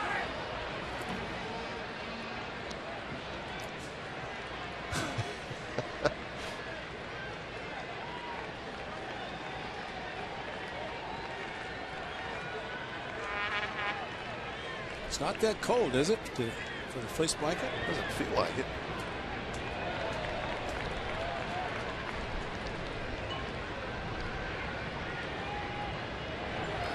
Swing and a miss, and it's 0-2. Prince Fielder is 0 for 2 in the game tonight. He's 0 for 7 in the series.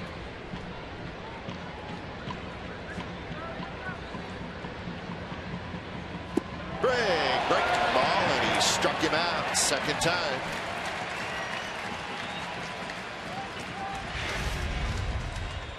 Well, you just stay with a good pitch, and he has done that twice tonight. Got him in the first inning with a good breaking ball, and did it again on this at bat. We'll go deep with Sportsnet Central, brought to you by Hyundai tonight at 10:30 on our sister station, Comcast Sportsnet Bay Area. Full highlights, reaction from our game here in Oakland. 49er, the rookies in the field. Talk about Josh Hamilton and his performance tonight against the Angels. He's already hit 2 home runs in the game. The game's only in the 5th inning. Delvin Young, swing and a miss. So 0-2 to Young, who is 0 for 2.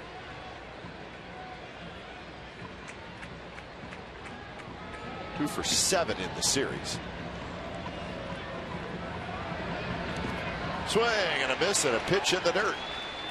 Suzuki throws it to first, and that's back-to-back strikeouts, making 3 strikeouts in a row.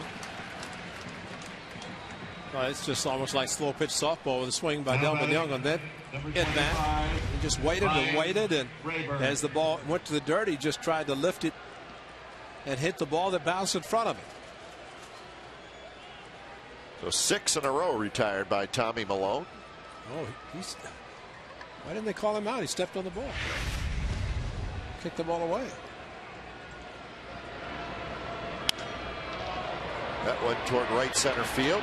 Reddick on the run, and Josh Reddick makes a nice running catch. So that's a 3-up, 3-down inning for Malone. We're going to the bottom of the 6th. Still 4-2 A's.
I think it's time for the Coors Light Freeze Can.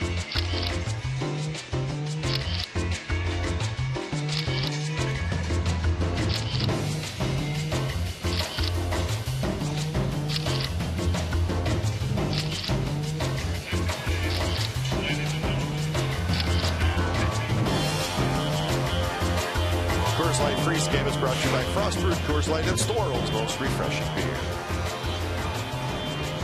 When it's time for change, think Speedy Oil Change and Tune-Up. Your oil change tune-up and smog experts. It's the lefty, Dwayne Belo. Second baseman, 19. So Belo takes over for Porcello. Good season so far for Belo, making his 9th appearance. Remember, he started against the A's. Was that last year? Last year, it was. Yep, exactly. I want to say it was his major league debut, and he's from Michigan, and it was like a big deal. Yes, it was. All of the above. So Belo will face the top of the A's order. His first pitch is high. Weeks, Pennington, and Reddick. A's with 9 hits in the game, 4 runs. They've stranded 8 through the first 5 innings.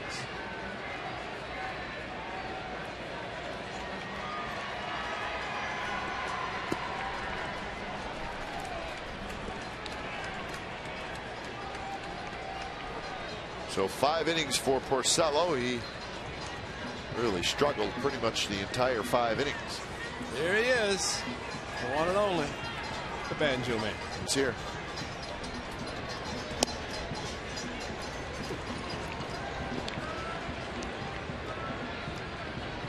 So 3-0 to Weeks.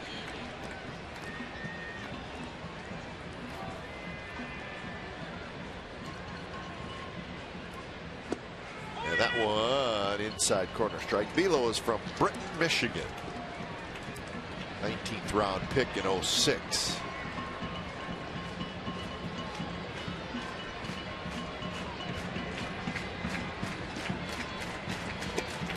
And he walks the Weeks to lead off at the bottom of the 6th.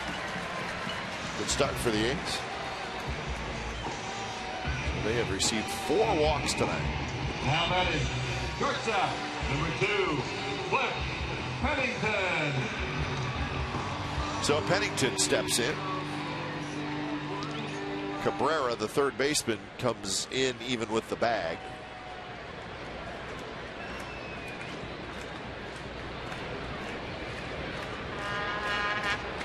Weeks dancing around. He's got a big lead. Does not run, and the pitch is a strike. Again, a lot of times a good base runner, if he's not seeing the move of a pitcher, he'll try to draw a throw just so he can see what he's going to do, especially with his front foot. Takes a little bit bigger lead, and they draw a throw.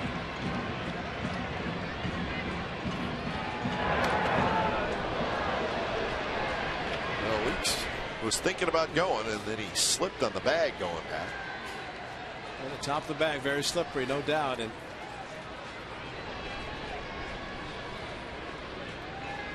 Weeks and Jennings leading the American League in steals. The A's as a team leading the American League in steals.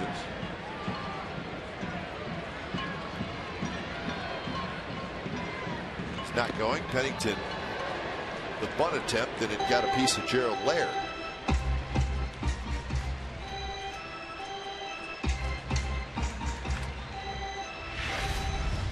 well, the pitch was up and just barely nicked the bat, but nicked Gerald Laird more.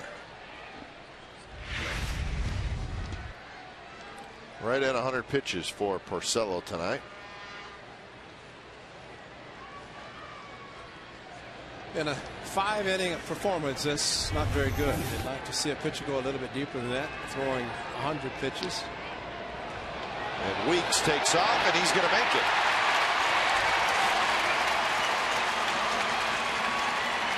One of the Tigers guessed right, but they didn't execute, and Weeks, with his great speed, made it. Fielder dropped the ball, and I don't know that they would have gotten Weeks anyway. At his great speed, he's watch when he dives at second base. Look where he ends up. As Prince Fielder. Whoa, slow down. He got a little leg kick when he went airborne. It's like off of the starting blocks in a swim meet.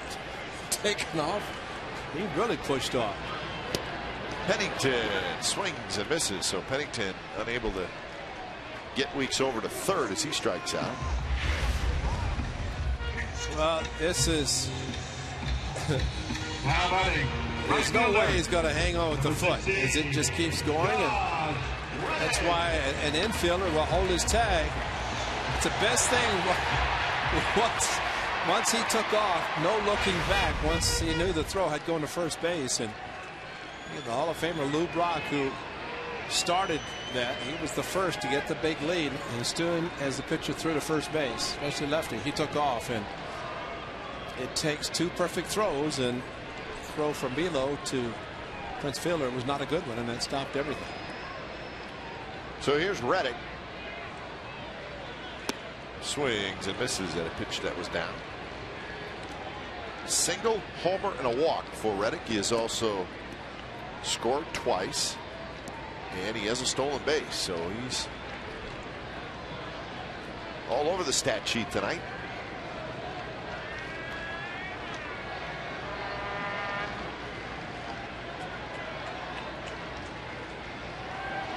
Jamal's doing it again, distracting the pitcher. Time a pitcher comes to a set and then kind of spins back, steps off, looks back to second. He's thinking about Jamal, and of course opposing pitchers all have to be concerned about the A's base runners. That one up the middle, center field, the base hit. Weeks digging around third. He will score without a throw, and the A's get a big hit, 5-2.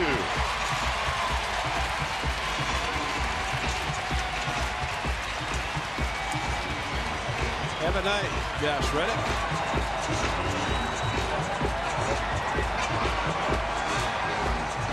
Indeed.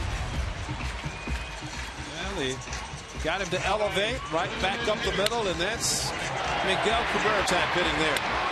And Jamal Weeks, once it got past the pitcher, it was going to be impossible for Jackson to throw him out. Boy, that is just lightning speed. That's great to see.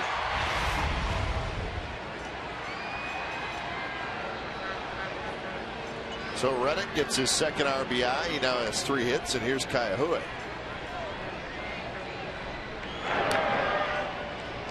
So a leadoff walk, and then a stolen base, and the A's cash in.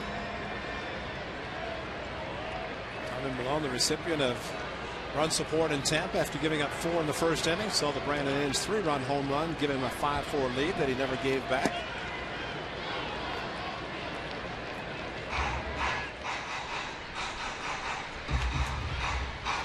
Kaiahue with a big night. Couple of doubles.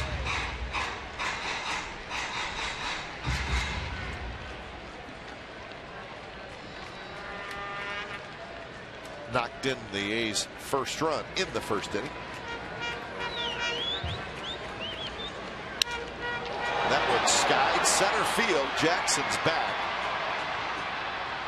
He's got it. Tagging is Reddick, but he stops and gets back. So that's out number 2.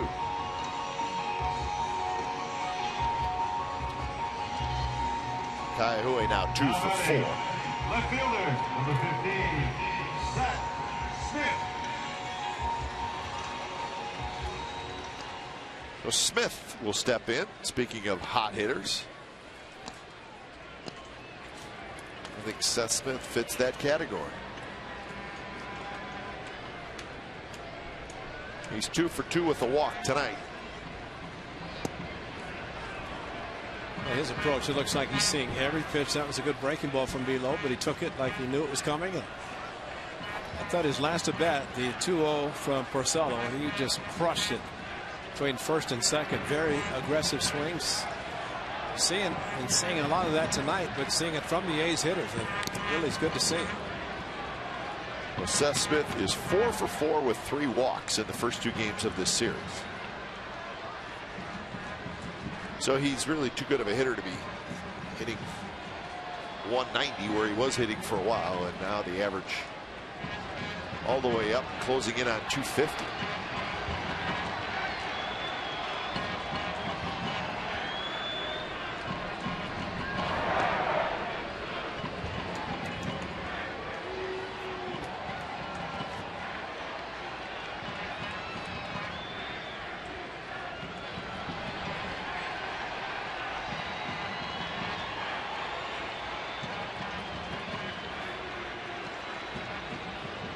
2 outs in the 6th with a run in.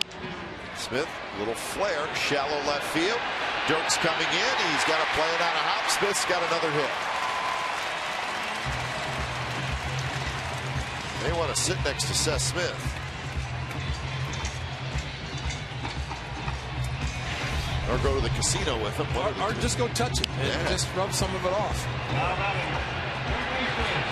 Stop touching me, Ray. Who was the guy? Kevin Romberg. It's a good story. Strange, but a true story.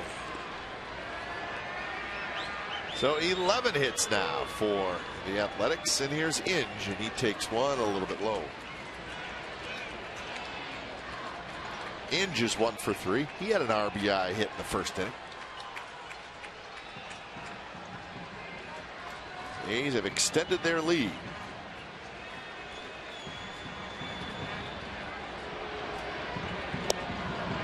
Change up there from Below.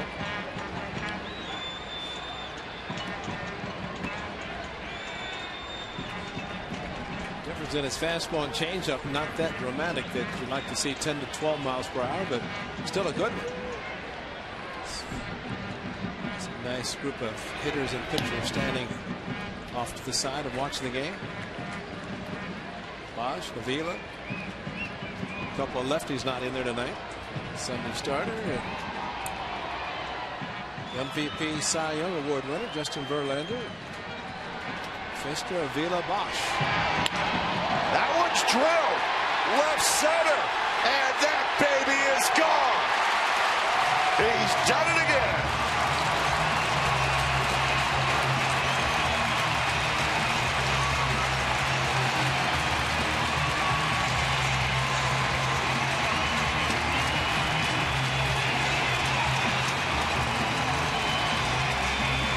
And he can't help but smile. How can he not? I know.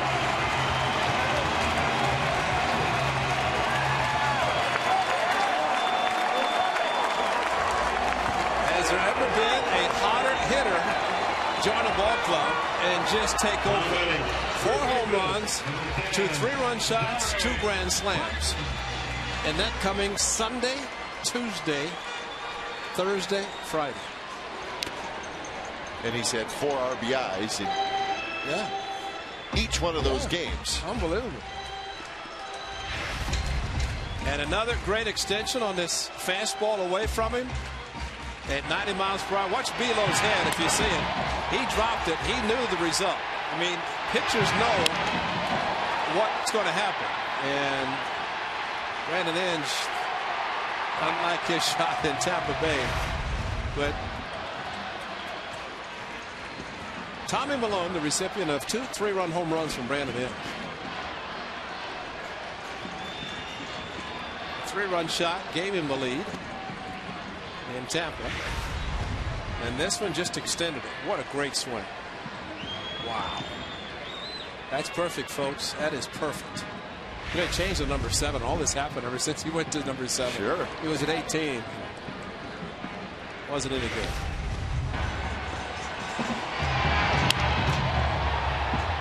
Brandon Inge is doing things at the Coliseum at nighttime that a lot of players really don't believe can happen. They just don't feel the ball is going to carry as well as Brandon Inge is doing. 16 RBIs in the last 5 games. Damian Miller did that same thing in 04.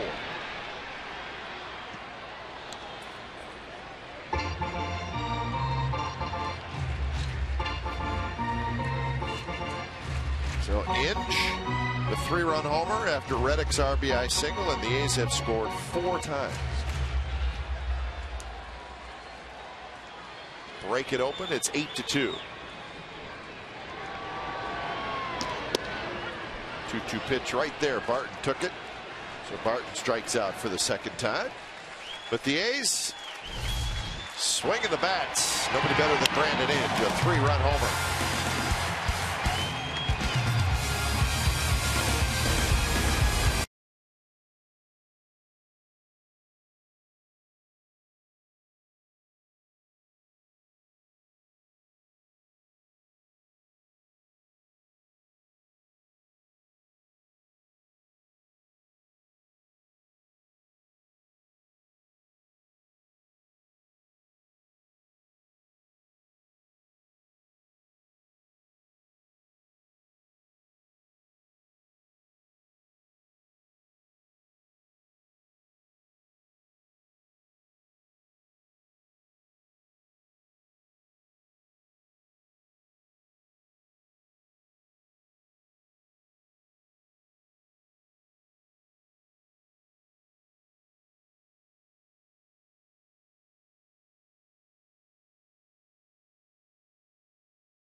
An A's cap driven by Chevrolet.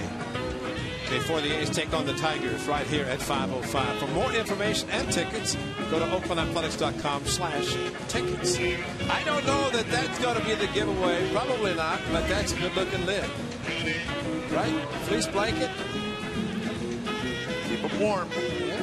It's getting chilly tonight. He's not. He's hot. I want to stand between Brandon Inge and Seth Smith. Wow. Good things will happen.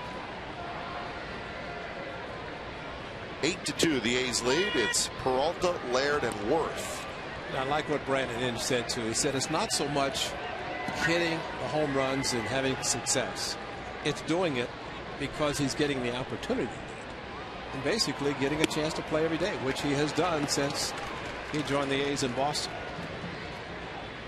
Yes, it took him a little slow, a little time in Boston. Started cranking it up in Tampa Bay, following the trip to Boston and coming back home. I think he's made a lot of the hometown people very happy that he's a member of the ball club. We all are. So 1-2 to Peralta. Tommy Malone has retired 7 in a row. So it was a little rocky in the early going, but he has settled down.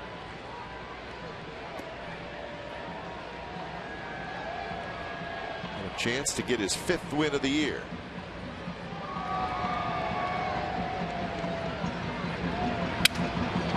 Broken bat. The bat goes towards short. The ball goes down toward the bullpen.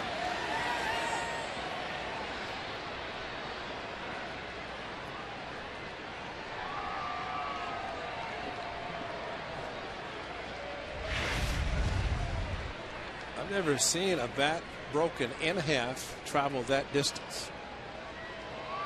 Nice follow through. See, he's looking at the ball and didn't realize the bat's at shortstop.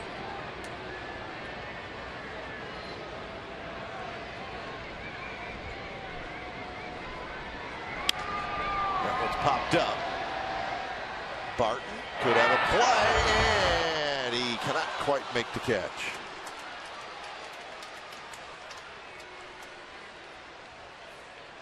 So the count remains 2-2 to Peralta. Well, you can see him sprinting. He knew that he might have a play and just got there, and ball came back a little bit too much.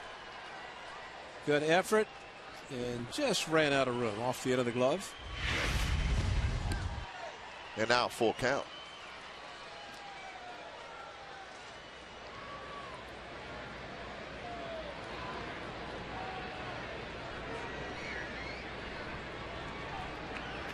Payoff pitch to Peralta. Swung at ball 4, fouled it back.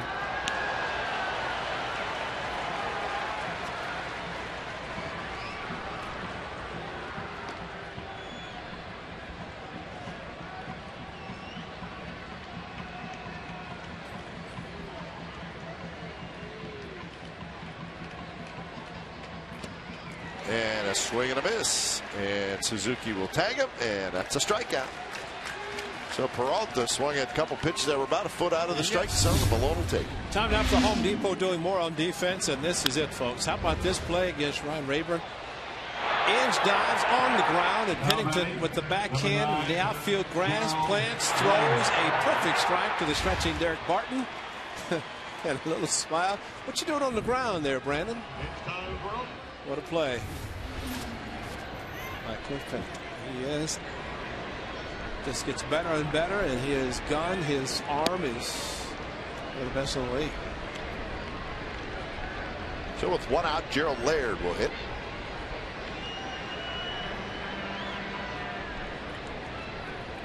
Laird has been on base twice. He singled and he also reached on an error.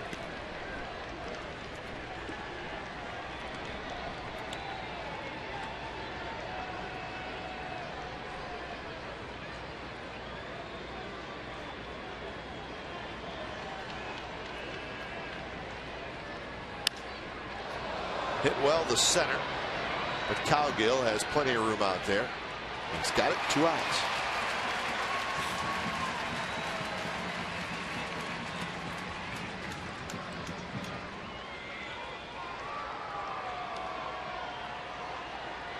So Tommy Malone settling in, and he's cruising along right now. 94 pitches for Malone. Number 29, Danny Worth.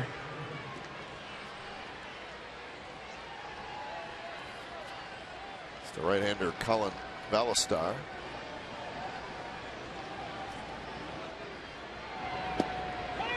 Ballister pitched last night. Very briefly. Well, yeah, very briefly. 2 pitches. Jim Leyland was not happy.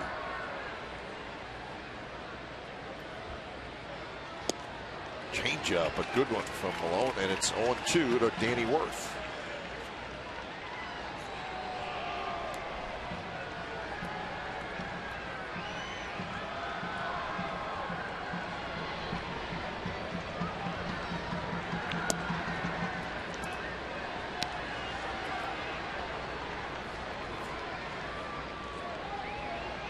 See a pitcher get into a nice groove, and they just don't take a whole lot of time.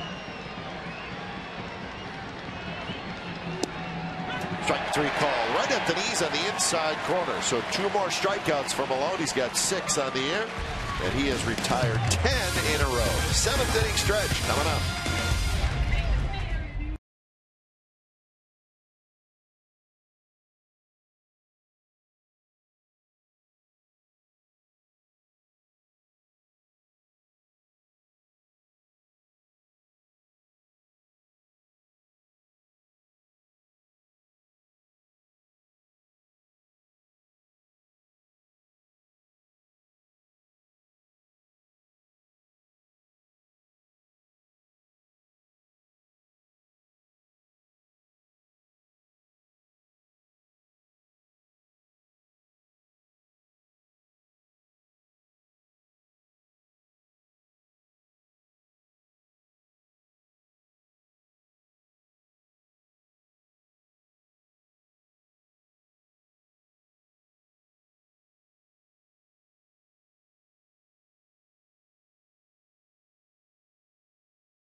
For the night.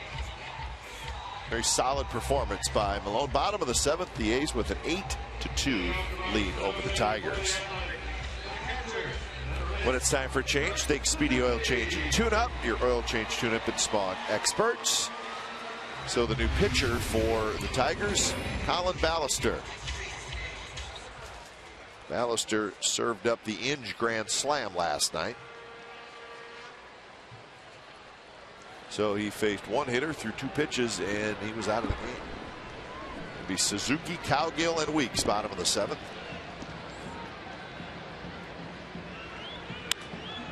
Suzuki hits one very high left field toward the line. Dirks is under it, and that's out number 1. So Suzuki 0 for 3 with a walk.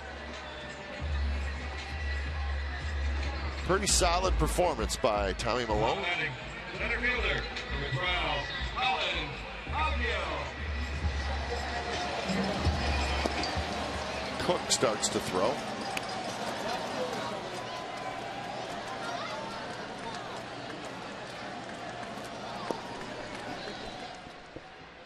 So here's Cowgill. First pitch runs inside.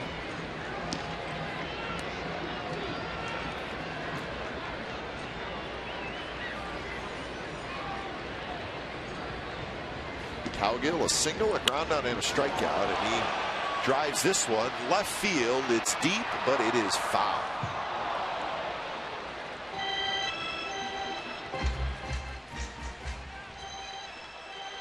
So strong. 1-1. Yeah. Too strong, too quick. Good swing. Just open up a little too much. A high fastball.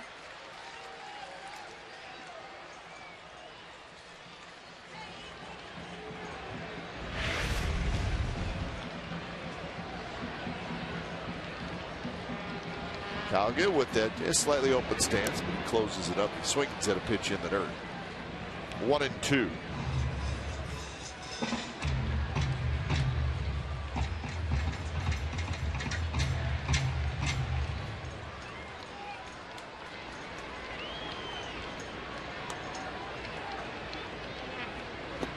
Another breaking ball, and Cowgill swings and misses, so Ballister gets the strikeout.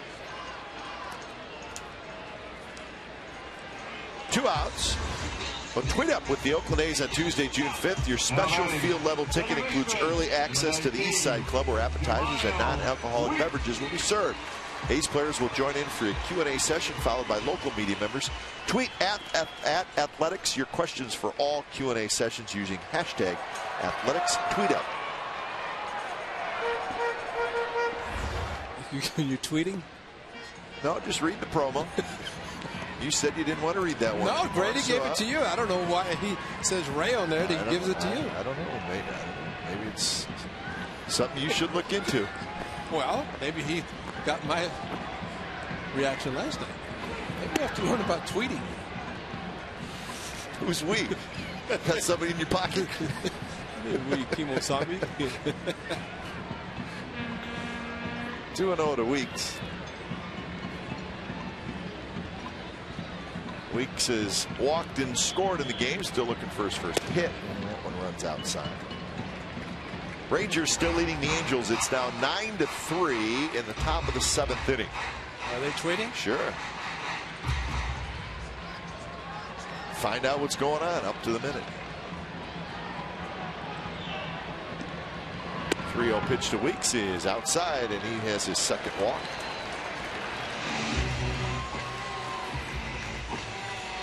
So that's 5 walks now by Tigers pitchers. Now batting, shortstop, number 2, Cliff Pennington. So Pennington will hit.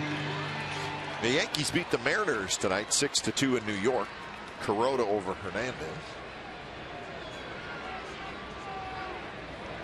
Robinson Cano had 4 hits, and Raul Ibanez had a 3-run homer. What a great pickup for the Yankees. I mean, did you just know he was going to be good there? Of course. I mean, he's got to be close to 40 years old now, right? But I mean, they got him for a song. Yeah. I mean, it's like, oh well, we'll give you a one spot. Sure. And he is great for that park with a short right field. He can play the outfield. Of course, with Brett Gardner still disabled, they've had to mix and match in the outfield. Andrew Jones, and they got some veterans. Xavi doing well. He's healthy. They will be in 2 weeks from tonight. The Yankees will. 2 trips out west for the Yankees this year. So the Yankees now 18-14 with their win. Seattle, with the loss, goes to 15-19.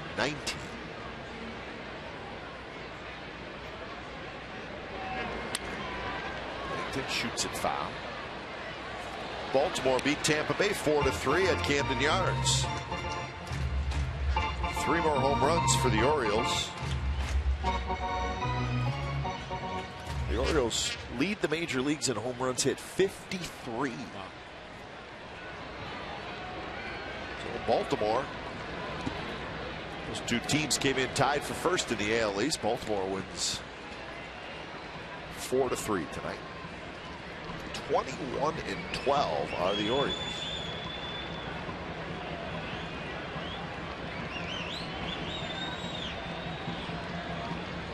(3-2) to Pennington. Weeks dancing around. He takes off, and another foul ball. White Sox shut out Kansas City 5-0. Adam Dunn, 11th home run. That's correct. He's got 6 home runs in his last 10 games. So his 11th. You know how many he hit last year? Probably about 11. 11. And hit 1 opening day and 10 the rest of the season. It's that on opening day. Then he had an appendectomy.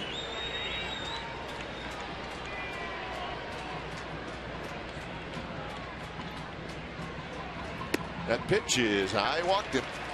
Back-to-back 2-out walks.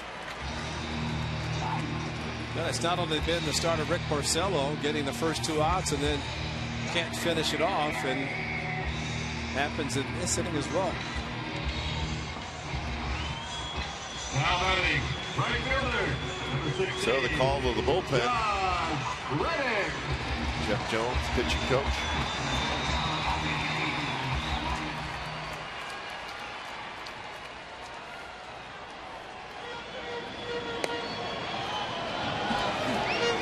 Luke Conan starts to warm up. Reddick to right. Did he get enough?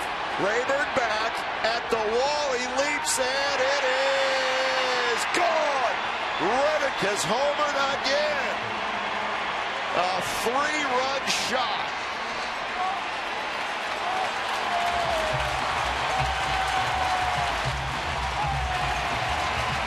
Have a night, Josh Reddick. My goodness. They're going to need another belt out in right field. Oh, what a great swing. He got a lot of elevation, just hoping that the wind was not going to knock it down. But he did it last night.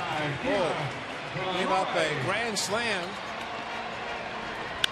what a swing this time. What an effort also by Rayburn. It looked like when he went up, he thought he had caught it, and he timed his jump perfectly and looked in, nothing was there.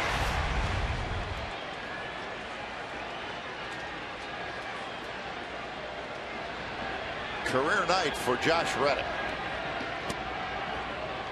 He is 4 for 4 with 2 homers and 4 RBIs, make it 5 RBIs, and he has scored 4 runs.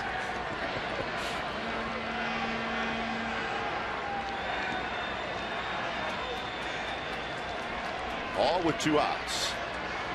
Kaihue down the left field line, but it's going to go foul. Well, Ryan Cook sat down, and now it's Andrew Kerrigan.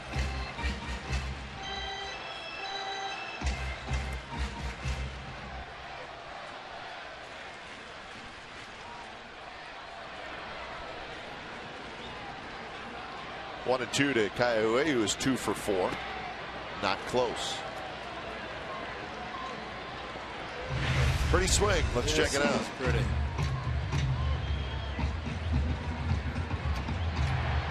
He's watching. He's hoping. If he still didn't know, because he kept trotting, kept running. Keep running. Yeah. So another big inning for the A's. This one thanks to Josh Reddick, a 3-run homer. He's knocked in 5 tonight, and the A's are swinging it big time. 11-2 after 7.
California is brought to you by Chevrolet, proud to support youth baseball in cities and towns across the country.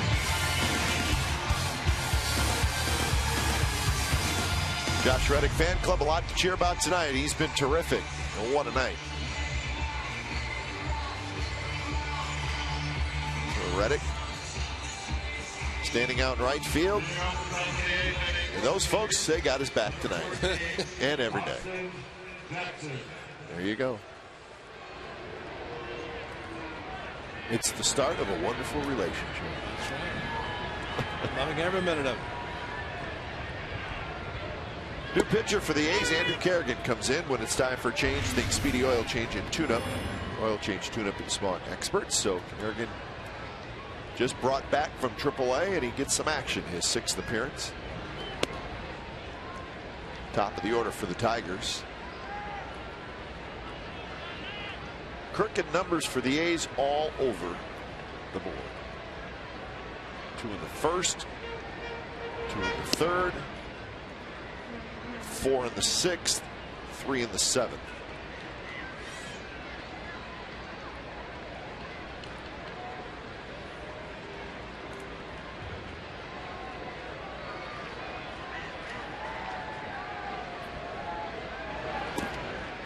Three and 1 now to Jackson. Red Sox beat the Indians in Boston 7-5. Colts over Jimenez. So Boston now 13 and 19 on the year. Pitch just a bit outside, so it's a leadoff walk to Jackson. Andrew Kerrigan, an excellent fastball, the velocity mid-90s. Has a tendency to pitch up in the zone, and in the case of Jackson, gets the first pitch strike, but then 4 out of the strike zone. So Dirk steps in. Dirks was 4 for 4 last night. He's 1 for 3 tonight. Fastball is inside.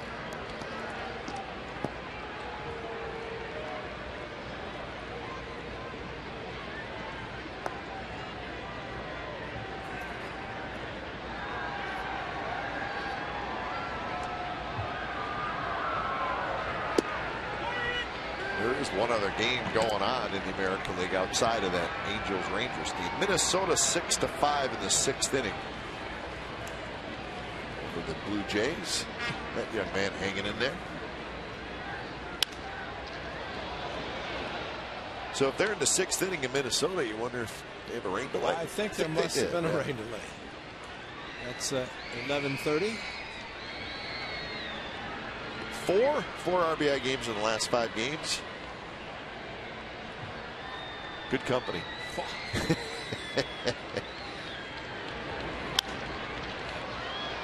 The Iron Horse, and we went back to 1933 with double X, or 32 with double X last night. Jimmy Fox did it with 2 grand slams in 3 games.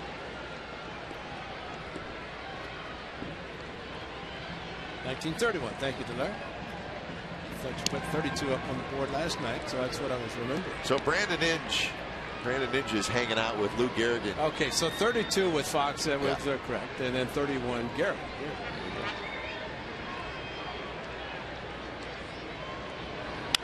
2 pitch, another foul ball by Dirks.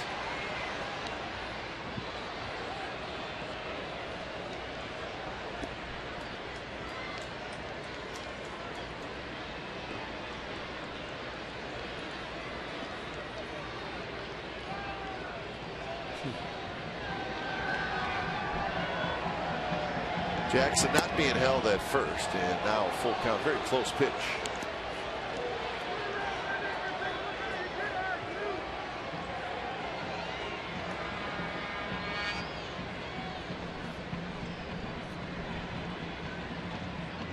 Miguel Cabrera in the on-deck circle, and that one way inside. So Kerrigan, with an 11-2 lead, walks the first 2 hitters he faces in the 8th inning.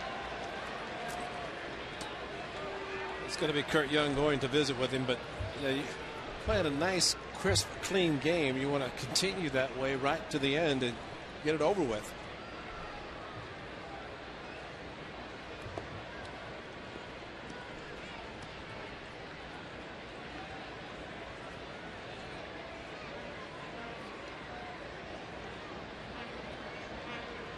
Mitch Moreland has just homered for Texas. Rangers now lead 10-3 in the bottom of the 7th. Now batting, number 24.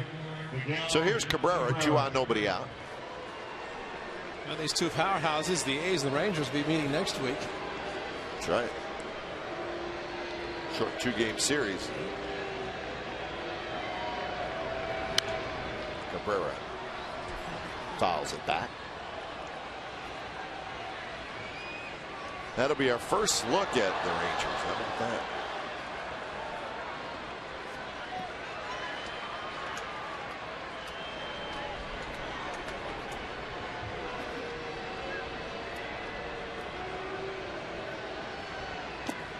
We'll also go to Anaheim for 2, so we'll have made 2 trips to Anaheim before the Angels come here. Angels will be here later this month, though, 21st, 22nd, and 23rd.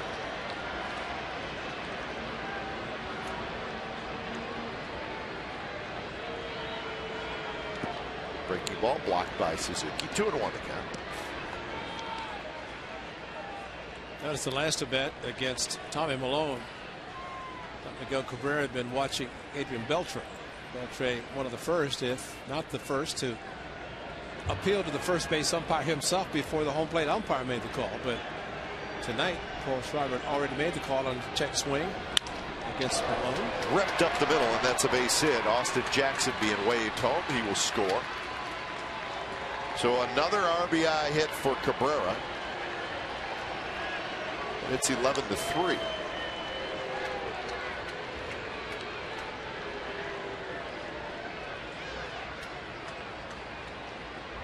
He really does make it look easy. He does. The four-seam fastball right over the top. And the time Kerrigan got his glove down.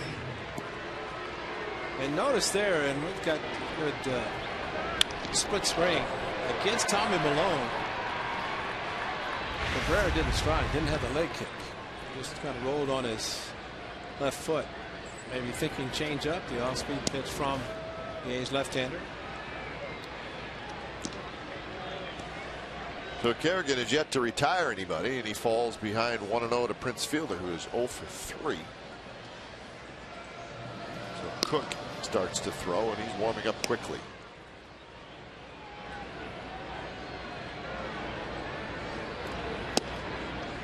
Just a little bit low. 95 miles an hour. The velocity's there. The location is not. There we go. Now watch the 2 on the left was last night against Cologne. Watch the foot down here tonight. Like that was against Tommy Malone. So the leg kick against actually Cologne and now Kerrigan tonight. But against Tommy Malone, he just wanted to make sure he didn't strike. Didn't want to get fooled with the changeup. So that's just a matter of keeping his bat back, staying back. Cabrera, 25 hits from center to right. And those are the RBIs. It's just a smart hitter. He has been throughout his career. When you look at those home runs, yes, mid-30s, consistently last 4 years. A lot of runs batted in.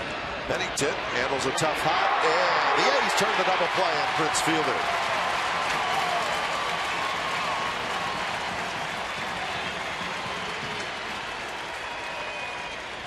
So 2 outs with Dirks going to third. Well, you're right. They were kind of a shift, and Pennington had to charge, take the short hop on the high hop, actually, but then got the short hop and fed it to Jamal Wicks. Look where Pennington's playing. And that is a tough play. Good feed and a quick turn by Jamal Wicks to get the hustling Prince Fielder. Well, he came across the bag perfectly to avoid the hard slide by Cabrera. Turned a nice one. So Delman Young hits now, 2 outs.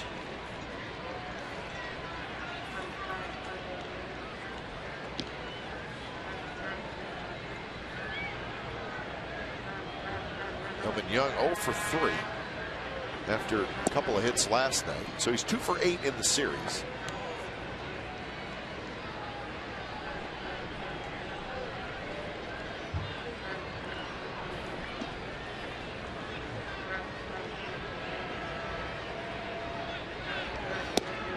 Good fastball there, right at the knees, and Young could not pull the trigger. 2-1 the count.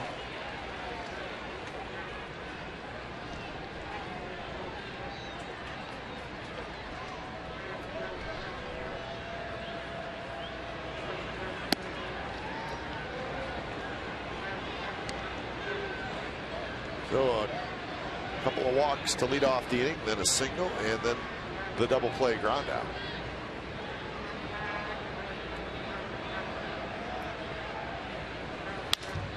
Up the middle, and Weeks can't get it, and that's a base hit, and trotting home to score is Dirks, and it's 11-4.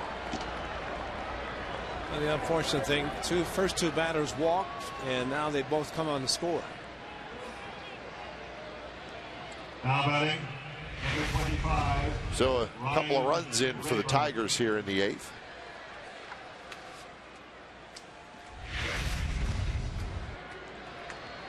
So Rayburn steps in.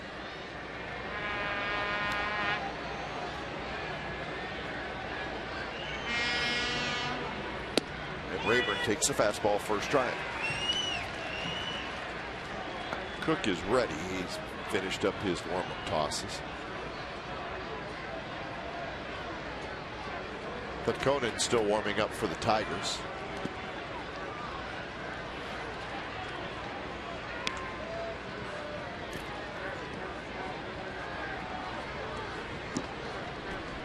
So Kerrigan has thrown 27 pitches at the top of the 8th inning. I think 24 fastballs.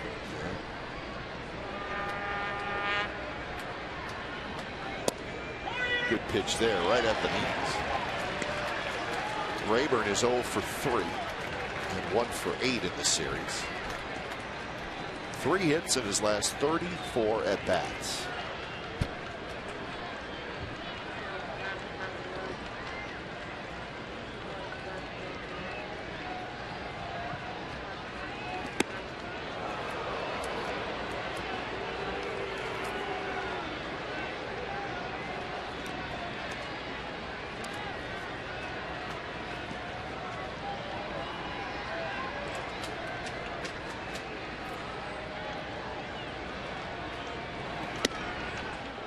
Is way high, and it's a full count to Rayburn. How do you think Kurt Suzuki's hands feeling now?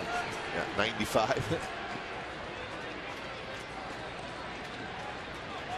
That might be his last hit. He saw Bob Melvin kind of indicate and look down towards the bullpen. No doubt Ryan Cook is ready. He's been up twice now. Swing and a miss. A fastball throws it by Rayburn. So a couple of runs for the Tigers. We're moving on to the bottom of the 8th inning. 11-4 A's.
Brought to you by your local Toyota dealers, but the A's have some hot hitters. One of them is Reddick. 4 for 4. Seth Smith tonight. 3 for 3 with a walk. Don't forget about Brandon Inge.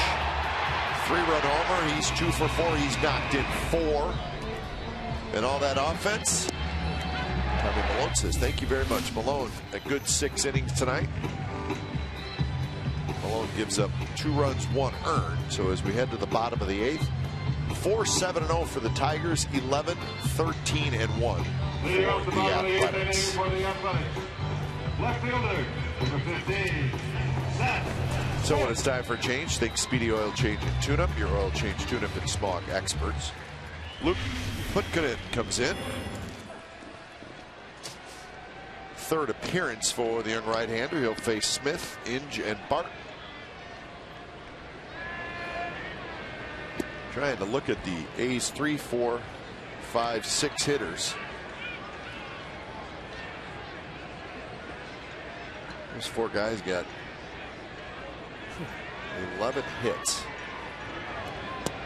11 RBIs, 8 runs scored. Not too shabby.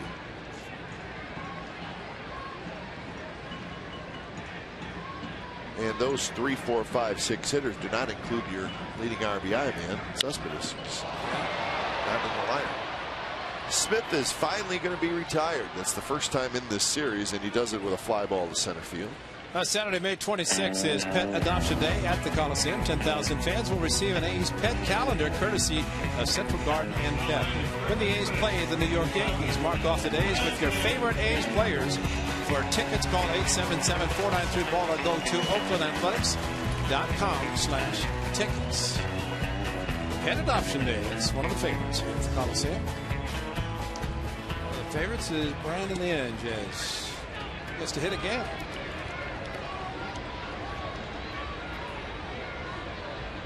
RBI single in the 1st, a ground out in the 3rd, a line out in the 5th, and then the 3-run homer in the 6th. Good swing there by Inge. And the A's have scored 11 runs, 9 with 2 outs. 2 in the 3rd. Came on the solo home run by Reddick and an RBI double by Smith. Other than that, the 2 in the 1st, 4 in the 6th, and 3 in the 7th. That's 2 outs. And those are the best runs. Get him with 2 outs. Yeah, the fleece blanket says swinging A's, and indeed that has been the case. This one's hit high to center. Jackson's back near the wall, and he's got it. So Inge with a long fly ball to center field. Will join us tomorrow on Comcast Sportsnet California to be Game 3 of this 4-game series. Brandon McCarthy, Doug Fister, a couple of tall right-handers. And note the time. Coverage begins at 4:30 with A's Pregame Live. Complete A's coverage every night on Sportsnet Central and CSNCalifornia.com. The home of A's baseball is indeed Comcast Sportsnet. So that's tomorrow, 4:30. Join us.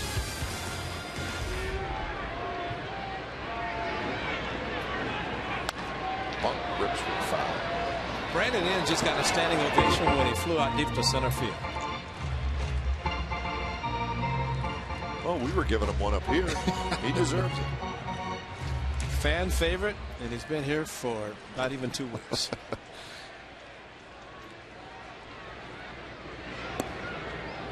Derek Barton has not joined the hit parade tonight. He's 0 for 4. The A's have 13 hits.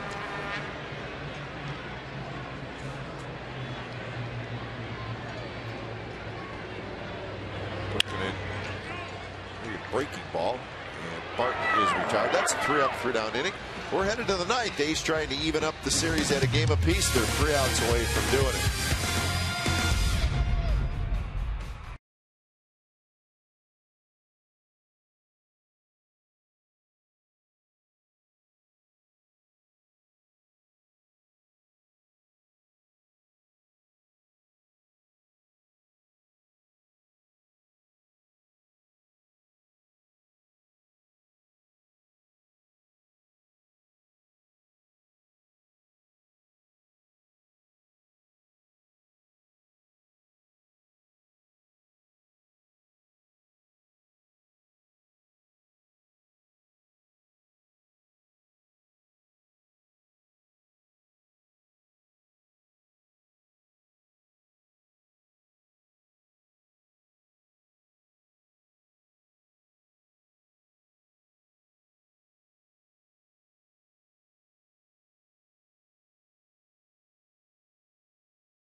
Well, indeed, plenty to cheer about tonight if you're an A's fan.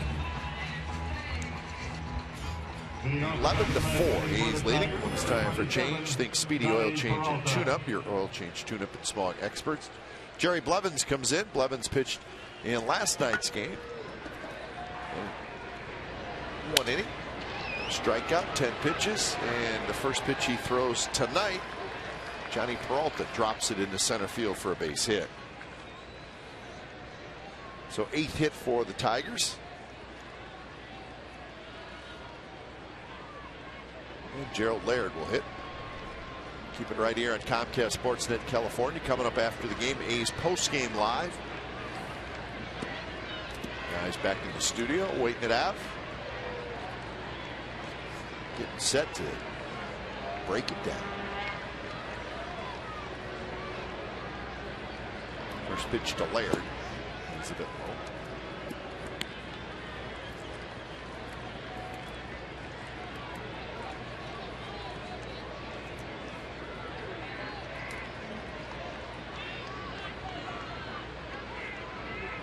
Laird with a run scored tonight. He's been on base a couple of times. Shoots that one up the middle. Weeks backhands, flips. Pennington spins right. Double play. Unbelievable. These guys can play some defense. Time now for the AT&T U-verse reverse replay. And before we show you that replay, we'll show you the U-verse replay. How about a first ever multi-home run game by Josh Reddick? A first one, no doubter to right center. The second one, Rayburn wanted to try to rob him, went up, thought he had it, came down, nothing in the glove, and Josh Reddick. It's a 2-home run game, and what a night for him. And what a double play turn. This was a beauty, folks.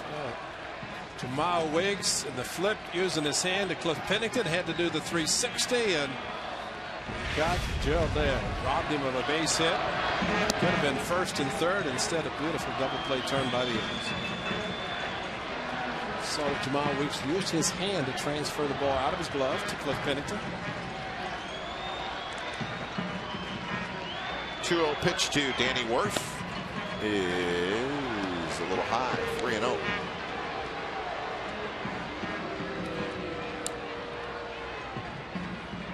So remember, tomorrow 4:30 A's pregame live, and the ball game at 5.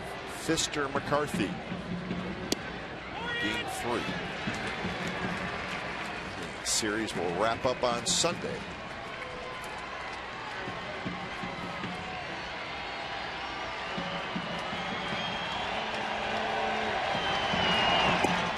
Pitch, and Blevins walks Worth.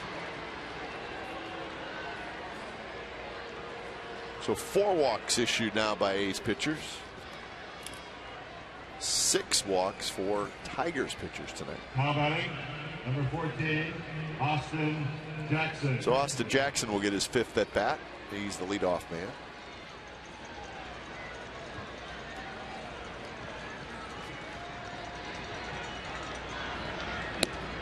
Fastball outside.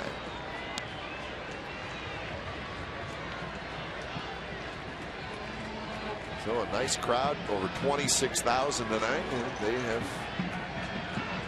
witnessed a pretty good show by the Athletics.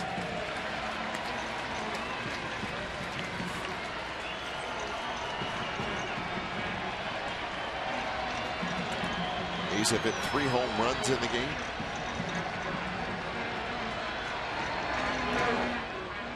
Pennington and Weeks have turned 3 double plays tonight. 2 started by Cliff. The other one I saw just in this inning started by Jamal Weeks. But that double play combination got a chance to be together for quite a few years, and they're very good. Both work at their trade during batting practice. Spend a lot of time at second and short. High pop up. Barton coming over. But it's into the seats. So now the count 2-2 as Blevins tries to wrap it up. Get the A's back up over the 500 mark. We're sitting at 16-16. So the crowd rises to its feet.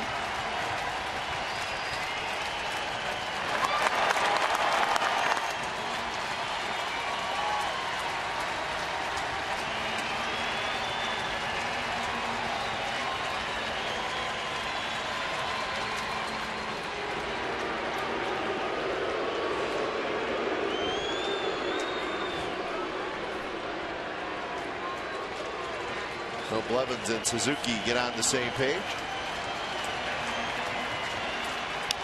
This one's hit high to right field, playable for Reddick. And maybe it's fitting that Reddick makes the final out. He was the hitting hero tonight, one of many, as the A's beat the Tigers 11-4 and even up this series at a game apiece. So that's about as good of an all-around performance by an A's team this year, with very solid defense, lots of hitting. Nice starting pitching from Tommy Malone, and Blevins finishes it up. So 11-4 is your final. The Athletics over the Tigers. You've been watching Oakland A's baseball on Comcast Sportsnet, part of the NBC Sports Group. Don't go away. A's postgame live with Brody Brazil and Shooty Babbitt starts right now. A's win it 11-4.